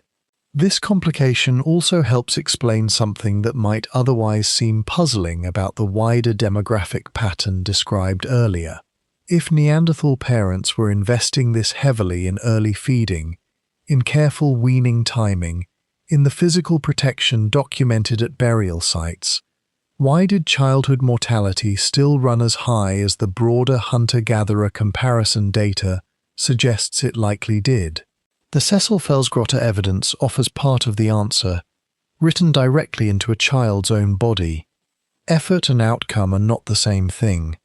A Neanderthal mother could do everything within her power, timing weaning correctly, providing what food was available, keeping an infant warm through a difficult season, and a body still passing through the demanding early growth window, Ahmoud 7's skeleton revealed, could still be overwhelmed by an illness.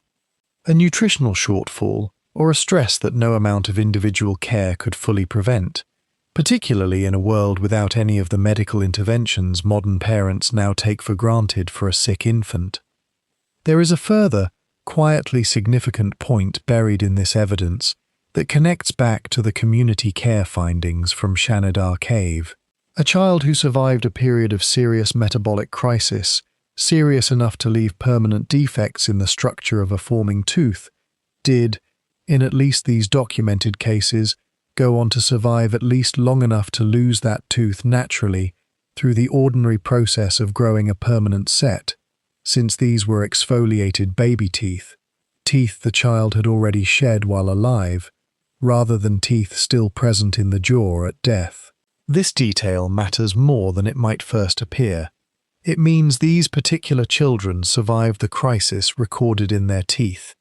They did not die from whatever caused the defect. Something, or someone, carried them through it. Whether that means additional feeding during a difficult stretch, warmth maintained through an illness, or simply the ordinary exhausting persistence of caregivers continuing to try day after day through a period when a smaller, less resilient body might not have made it, the tooth itself cannot say.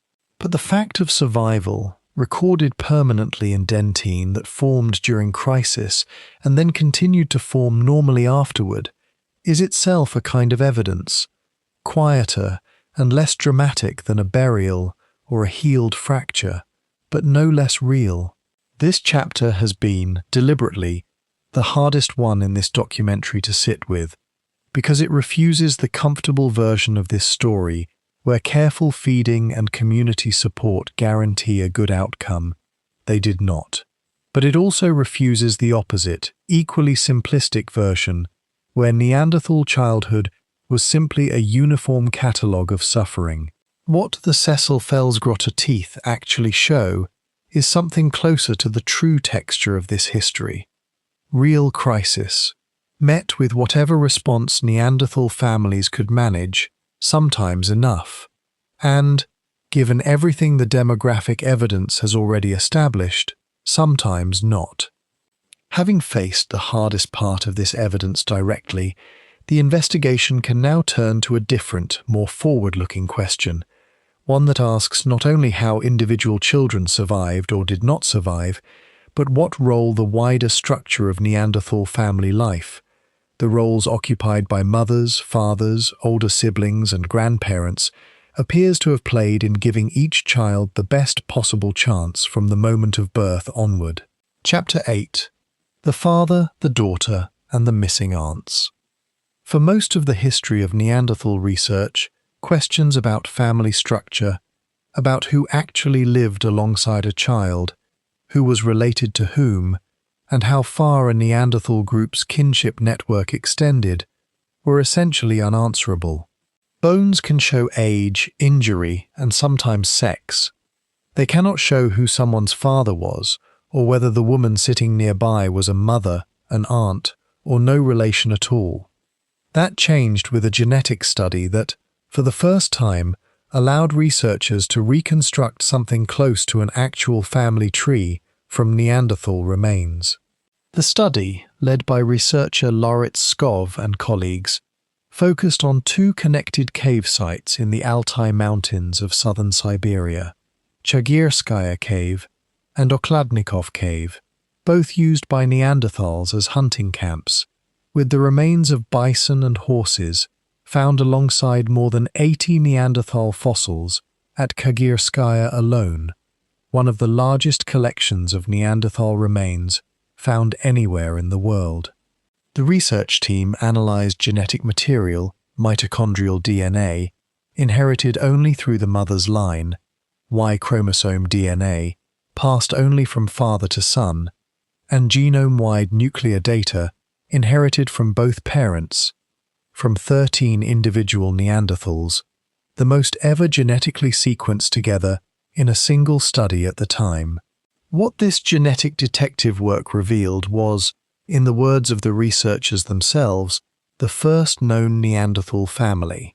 Among the individuals studied, the nuclear DNA extracted from one bone fragment matched directly to the DNA in a tooth shed by a teenage girl, establishing them as father and daughter.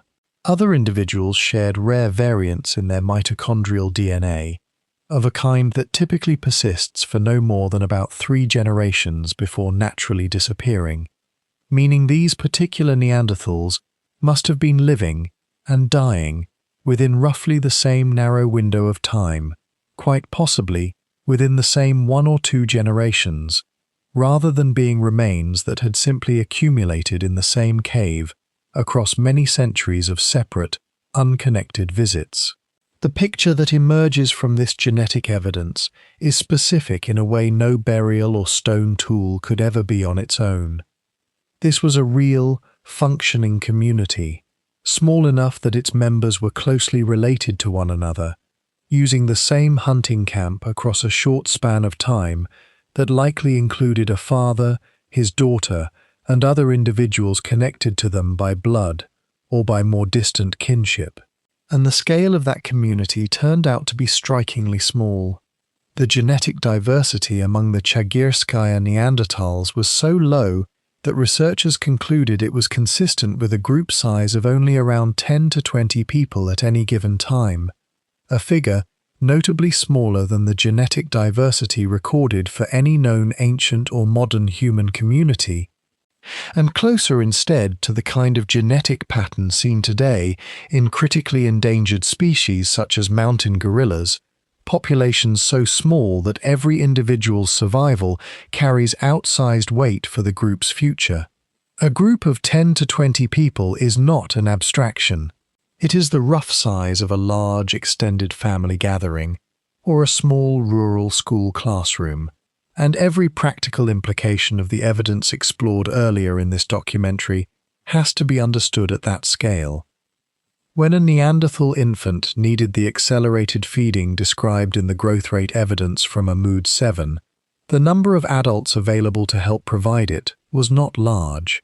When Shanidar 1 needed years of sustained physical support after losing most of an arm and much of his hearing, the group carrying that cost across years likely numbered only in the low double digits, meaning his ongoing survival represented a genuinely significant share of that small community's total caregiving effort. Every birth and every death mattered enormously to a group this size, in a way that can be difficult for anyone living in the modern world, surrounded by cities of millions, to fully feel in the numbers alone. The genetic evidence revealed one further detail about how these small communities were structured, one with direct relevance to how a Neanderthal child's world of caregivers was likely assembled. The research team found that the Y chromosome diversity among the Chagirskaya males was dramatically lower than the mitochondrial diversity carried by the group's females, a pattern that geneticists interpret as strong evidence of a specific social practice. The men in this community appear to have stayed within the group they were born into across generations, while young women, upon reaching maturity, appear to have regularly left their birth community to join a different one, most likely the community of a mate. Researchers estimate that roughly 60% or more of the adult females in a group like Chagirskaya may have originated from outside communities, a pattern researchers describe using the term patrilocal, meaning residents organized around the male line, with women moving between groups rather than men. This detail changes the picture of a Neanderthal child's earliest support network in a specific and important way. It suggests that a child growing up in a group like Chagirskaya would likely have been surrounded, on the father's side, by an established, multi-generational web of paternal relatives, uncles, grandfathers, and male cousins who had spent their entire lives in that same territory and community. But the child's mother, in a majority of cases, may have arrived from elsewhere, without the same lifelong network of her own kin immediately present to help her. This does not mean a Neanderthal mother raised her children without support. The wider evidence explored throughout this documentary, the sustained care given to Shanidar 1, the apparent burial practices suggesting shared grief, the small, deliberately shaped toy hand axe interpreted as an adult's gift meant to teach a child, all point toward genuinely cooperative caregiving within these small groups, regardless of exactly how everyone in the group was related to everyone else. But it does suggest that the specific shape of that cooperation Who exactly helped a given mother through a difficult pregnancy, a demanding infancy, or a child's illness may have depended heavily on how successfully she had been welcomed and integrated into a new community she had not been born into, at exactly the moment in her life when she most needed help. It is worth being honest about the limits of this evidence before drawing any larger conclusions from it. The Chagirovskaya and Okladnikov Neanderthals represent a single, geographically isolated community at the far eastern edge of the entire Neanderthal range, separated by enormous distances from the sites in France, Syria, and Israel explored earlier in this documentary. A separate, more recent genetic study examining 27 Neanderthals from 10 sites in the Meuse Basin of Belgium and northern France, a region with an unusually dense concentration of Neanderthal archaeological sites, was specifically designed to test whether the small group, low diversity pattern seen at Chagirovskaya held true elsewhere, since that earlier finding rested on evidence from just one community at the periphery of the Neanderthal world. Researchers studying Neanderthal social organization broadly, drawing on fossilized footprint trails and the spatial patterns of how different sites were used, had already suggested before either genetic study that small community size was likely typical of the species as a whole, but confirming that pattern independently, in a genetically and geographically distinct population thousands of kilometers to the west, matters considerably for understanding how representative the Siberian findings truly are of Neanderthal life more broadly.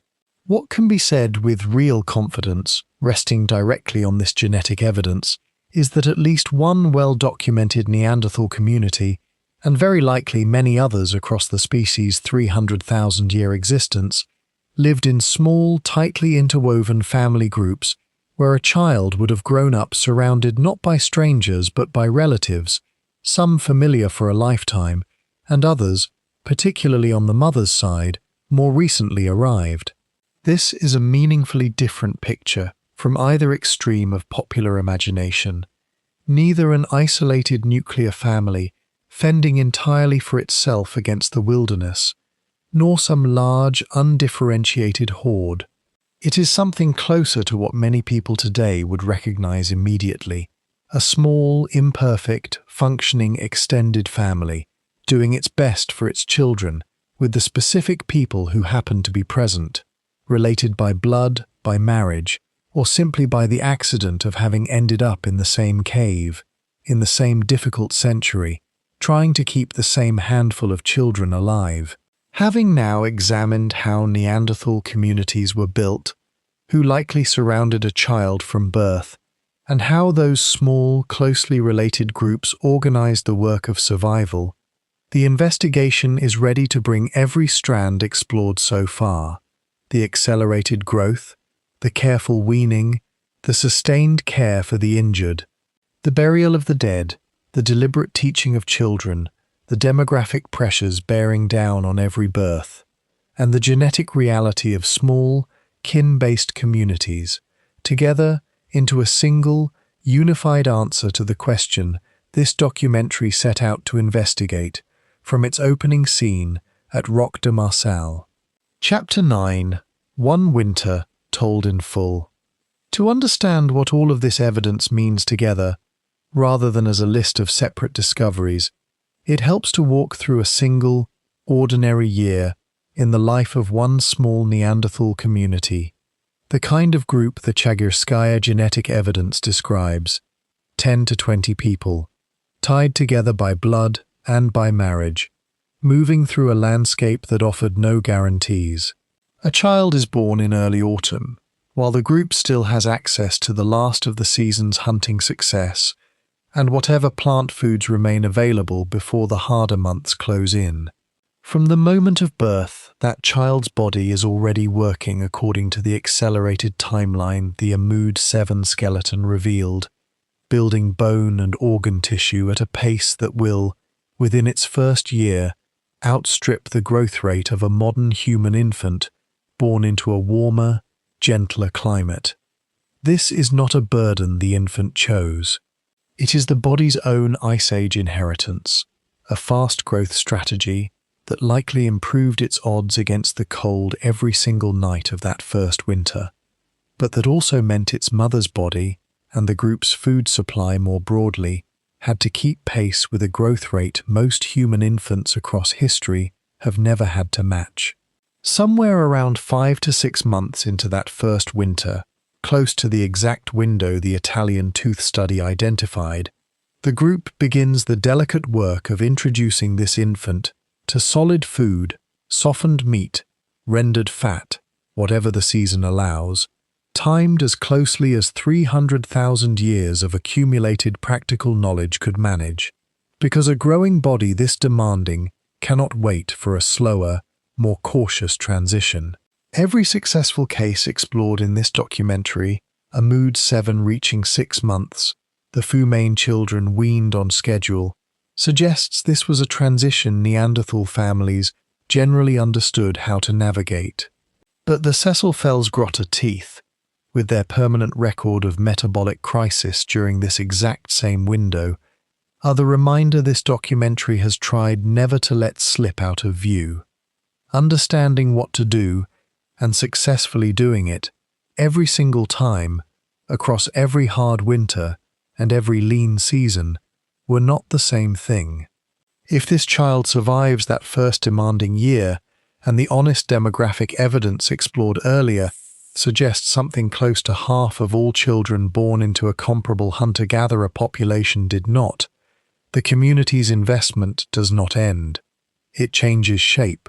The child begins to be carried less and to walk more, and somewhere in the following years, an adult, perhaps the child's father, perhaps an older relative on either side of the family, places a small, deliberately shaped stone into that child's hand, the kind of miniature, thumb-length tool Dick Stapert identified in the archaeological record, and begins the slow, patient work described in the tool-making evidence, tolerating the wasted stone and the clumsy, misstruck flakes that come with any child's early, uncertain attempts at a skill that will, eventually, keep them and their own future children fed. Somewhere along this same stretch of years, in a group this small, the child is statistically likely to witness real loss. A sibling who does not survive infancy, a grandparent, or perhaps an unrelated elder, folded into the group's wider kinship network, who dies of age or illness. And if the evidence from La Ferracie, Dederia, and the contested but suggestive case at Roc de Marsalle reflects genuinely common Neanderthal practice, that child may also witness the specific, physical act of a small body being placed with apparent care into a hollow dug in the floor of the cave they call home, a loss marked, however this particular group understood or expressed it, by something more than simple abandonment. And if injury comes, whether to the child themselves in some smaller form, or to a parent, an older sibling, or another adult the child depends on, the Shanidar evidence suggests the group's basic instinct was not to leave the injured behind. It was to adjust, to redistribute the work of hunting and gathering among fewer able bodies, to keep bringing food and warmth to someone who could no longer earn it through their own labor, sustained not for days or weeks, but, in Shanidar 1's case, for years, because the alternative, allowing an injured or vulnerable member of a 10 to 20 person community to simply die when support might have kept them alive, was evidently not the choice this species consistently made. Every specific detail in this reconstructed year rests on physical evidence examined earlier in this documentary. The growth rate from Amud 7's bones and teeth, the weaning timeline from the Fu-Main milk teeth, the metabolic crisis recorded at Sesselfelsgrotte, the toy-scale tools identified by Stapert and Spikins, the burial evidence from La Ferracie and Dederia, the sustained care documented at Shanidar, and the small, kin-based community structure revealed by the Chagirskaya genome study. What this reconstruction adds is only the connective tissue, the ordinary shape of a year, showing how these separate discoveries, made by different research teams working on different continents across several decades, actually fit together into a single, coherent account of what raising a Neanderthal child through infancy genuinely required. One further discovery deserves a place in this reconstructed year, because it offers something none of the other evidence in this documentary can. Not bones, not teeth, not stone tools, but a single, frozen afternoon of actual footsteps. At a site called Le Rosel, on a peninsula along the coast of Normandy in northwestern France, researchers led by Jérémy Duvaux of France's National Museum of Natural History excavated a remarkable trace fossil layer containing 257 individual footprints, along with a handprint, pressed into soft, muddy ground roughly 80,000 years ago, and then preserved when wind-driven sand quickly buried the surface, sealing the prints almost exactly as they were left. Using a morphometric method built from experimental footprints, comparing the size, shape, and depth of each print against known relationships between Neanderthal foot size and body height, drawn from 36 separate Neanderthal skeletons, the research team was able to estimate not only how many individuals passed through this specific spot, but roughly how old each one was at the time. The results were striking. The group that left these tracks numbered somewhere between 10 and 14 individuals, a figure that independently echoes the small community size, later confirmed through entirely different means by the Chagirskaya genetic evidence discussed earlier in this documentary. But the composition of that group was what surprised researchers most. 90% of the footprints at the most densely tracked layer belonged to children and adolescents, ranging from small children as young as roughly 2 years old up through older adolescents, with only a small handful of much taller, likely adult footprints mixed among them. This is, by a wide margin, the largest direct physical evidence ever recovered for what an actual Neanderthal group looked like in composition, and it captures something no femur or tooth ever could: an ordinary afternoon, tens of thousands of years old, in which small children clearly outnumbered the grown adults walking among them. Researchers studying this remarkable find have been appropriately cautious about over-interpreting a single snapshot.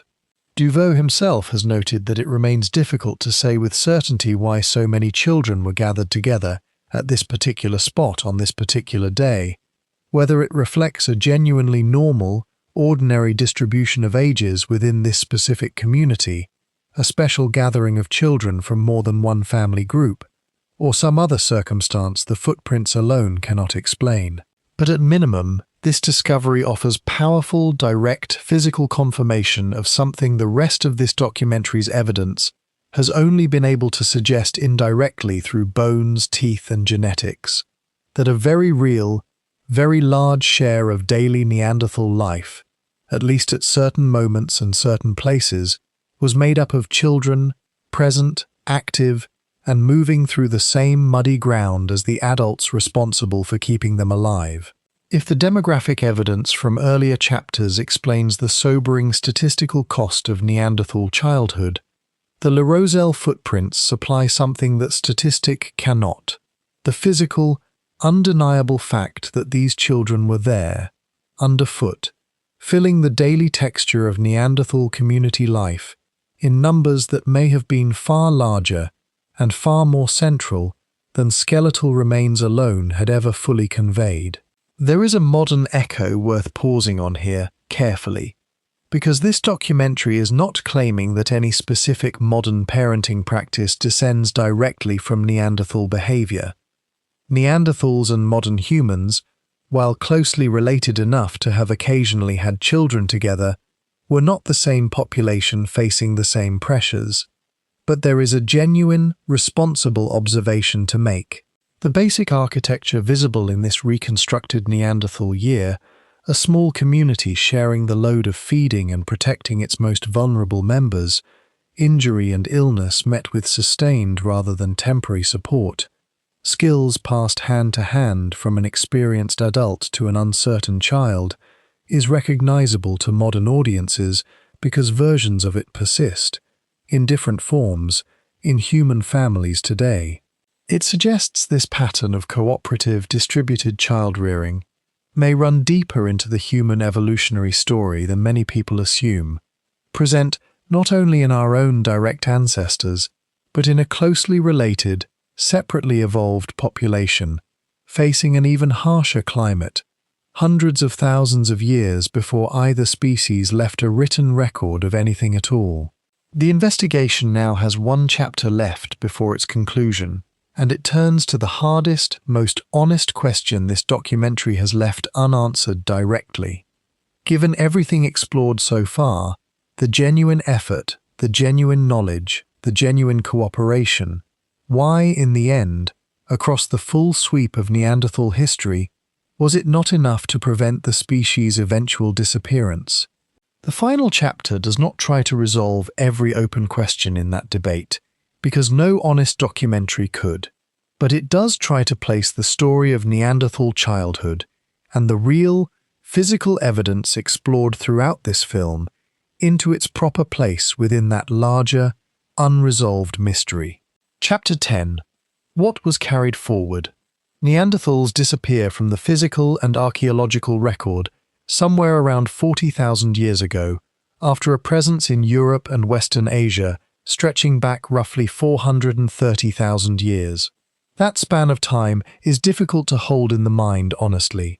It means Neanderthal families were doing everything explored in this documentary, timing the weaning of accelerated growth infants, teaching children to strike stone correctly, carrying injured relatives through years of dependency, burying their dead with apparent care, for a length of time roughly 4 times longer than modern humans have existed as a species at all.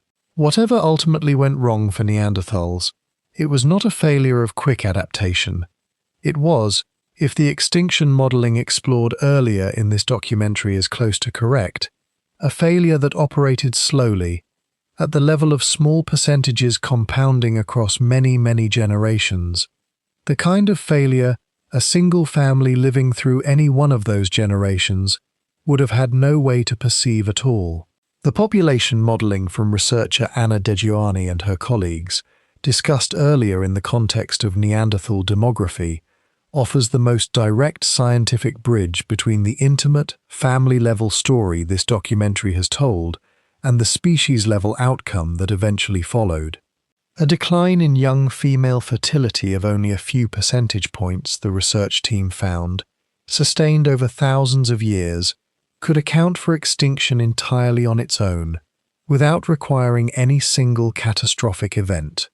No sudden disease, no single climate disaster, no violent conflict with the modern human populations, spreading into the same territory during the final tens of thousands of years of Neanderthal existence. Add even a very small additional decline in infant survival specifically, the same fragile window explored throughout this documentary, in the evidence from Ahmood 7, from the Fumain weaning teeth, and from the Cecil Felsgrotte metabolic crisis, and the timeline to extinction shortens further still. This is where the evidence explored across this entire documentary comes together into something like an answer, though not a comfortable or a simple one. Neanderthal families were not failing at parenthood in any obvious, visible way that the people living through it could have recognized or corrected. Individual children were being fed according to a genuinely demanding but broadly successful biological strategy. Injured and vulnerable community members were being sustained through real, costly, sustained care. Children who survived infancy were being taught real skills by patient adults willing to waste good stone on a beginner's mistakes. Grief, when a child died, appears to have been marked rather than ignored. Every piece of evidence this documentary has examined describes a species doing the actual, practical work of trying to raise the next generation successfully, using knowledge accumulated and refined across hundreds of thousands of years of accumulated experience. And it was still, in the final accounting the demographic models suggest, not quite enough. Not because any single generation failed, but because the margin they were all working within, in small, isolated communities of 10 to 20 people, in a punishing Ice Age climate, with childhood mortality already running close to 50% even before any additional environmental pressure, left almost no room for the small, sustained declines that competition with expanding modern human populations, or shifting climate conditions, or reduced hunting success across enough consecutive difficult seasons could have introduced. Effort, in other words, was real. It was also, across the accumulated weight of enough generations, insufficient against pressures no individual family could have seen coming or corrected for on their own. There is, however, a final piece of evidence that changes how this ending should be understood. One this documentary has deliberately saved until now, because it does not describe extinction in the way the word usually implies. Genetic research beginning in the last 2 decades, and refined considerably since, has established that Neanderthals and the modern human populations who eventually spread across Europe and Asia did not remain entirely separate until one group simply vanished. They interbred.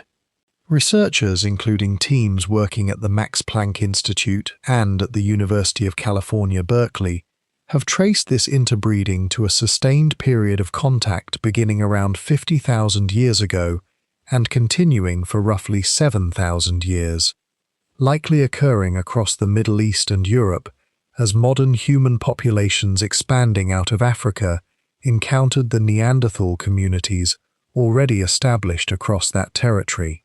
The precise figures continue to be refined as research methods improve, but current estimates place the Neanderthal contribution to the genomes of people of non-African descent today at somewhere between roughly 1 and 2% on average, with some individuals carrying up to around 4%, a real and measurable genetic inheritance rather than a rounding error or a statistical artifact. This means, stated as plainly as the evidence allows, that Neanderthal children, the same children whose accelerated growth, careful weaning, and hard-won survival this documentary has spent 10 chapters examining, are not purely a closed chapter of the past. Some of them, across that roughly 7,000-year window of contact, grew up, found partners among the modern human populations moving into their territory, and had children of their own who carried pieces of both ancestries forward. Those children, and their children after them, continued a lineage that did not end in the way the word extinction typically suggests. The distinct Neanderthal way of life, the small kin-based communities, the specific tools, the burial practices, the accelerated infant growth strategy shaped by hundreds of thousands of years in the Ice Age cold, these did come to an end. But a measurable thread of actual Neanderthal ancestry, carried in fragments through countless individual children across tens of thousands of years since, did not. This closing piece of evidence does not undo the loss this documentary has traced throughout: the high childhood mortality, the demographic fragility, the eventual disappearance of Neanderthal communities as distinct, self-sustaining populations.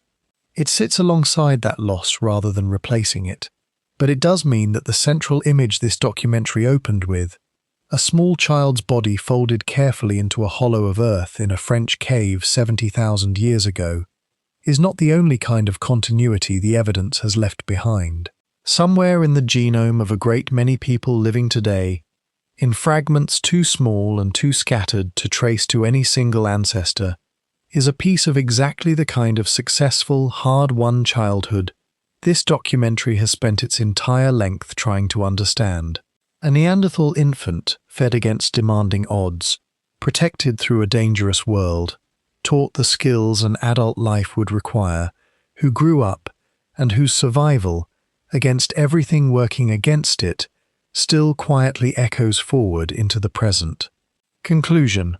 Return, one last time, to that small hollow in the floor of Roc de Marçal, a child, roughly 3 years old, curled on its side, resting there for 70,000 years before a set of hands with brushes and small tools began carefully clearing the earth away. This documentary opened by asking whether that positioning was deliberate, whether someone had grieved this specific child enough to dig a place for the small body rather than leave it where it fell. The question, examined honestly across every chapter since, does not resolve into a simple yes. Careful, technical geoarchaeology has left Roc de Marçal itself genuinely contested, exactly as responsible science should when the physical evidence supports more than one reading. But the question the child's skeleton first raised has, by the end of this investigation, been answered in a different and perhaps more meaningful way. Not through a single burial, but through an entire, converging body of evidence, drawn from bones in Israel, teeth in Italy, an injured man's skeleton in Iraq, small stone tools in France and Belgium, a genetic family tree from Siberia, and 257 footprints pressed into ancient mud on the coast of Normandy. The honest answer to how Neanderthal families kept their children alive is not a single mechanism. It is a whole, interlocking system, built and refined across roughly 300,000 years of accumulated, hard-won practical knowledge. A body engineered by cold climate evolution to grow at nearly double the ordinary human pace during its most vulnerable months. A weaning transition timed, in the cases researchers have been able to directly measure, with real precision, to meet that accelerated growth. Cooked, softened plant foods and carefully hunted meat, prepared and shared within groups small enough that every birth and every death carried genuine, immediate weight. Injured hunters, wounded again and again, in close combat with the same large animals that fed their families, kept alive for years through sustained, costly, collective care. Small hands guided onto real stone by patient adults willing to waste good material on a child's early, clumsy mistakes. Grief, when it came, apparently marked rather than dismissed, and surrounding all of it, small, closely related communities in which children were not a minority tucked at the margins of adult life, but, if the footprints at La Roselle reflect anything close to a typical Neanderthal gathering, quite possibly the majority of the group itself. This system worked often enough to carry Neanderthal communities across hundreds of thousands of years, through ice ages and warm interludes alike, across a range stretching from what is now Wales to the mountains of Siberia. It also, by the honest weight of the demographic evidence, failed close to half the time, a reality no amount of careful storytelling should soften or hide. Effort and love, whatever word researchers are willing to use for what the physical evidence describes, did not guarantee survival in a Neanderthal childhood any more than they guarantee it anywhere else in the harder corners of human history. What the evidence shows instead is something quieter and, in its own way, more durable than a guarantee. It shows a species that kept trying, generation after generation, refining its knowledge of feeding, of healing, of teaching, of grieving, without ever once having the comfort modern parents now take for granted, of knowing the effort would likely be enough. The story does not end in simple loss. Distinct Neanderthal communities eventually disappeared, but not without leaving something behind that outlasted the last cave they occupied. In the genomes of a great many people alive today, carried forward through children born of contact between two populations that met, competed, and occasionally loved each other across a shared corner of the ancient world, a measurable fragment of that original, hard-won Neanderthal childhood survives still. Every reader of this sentence carrying that inheritance is, in a very literal sense, living proof that somewhere, At least once, the whole exhausting, ingenious, uncertain system worked. A child was fed, a child was carried, a child was taught, a child grew up.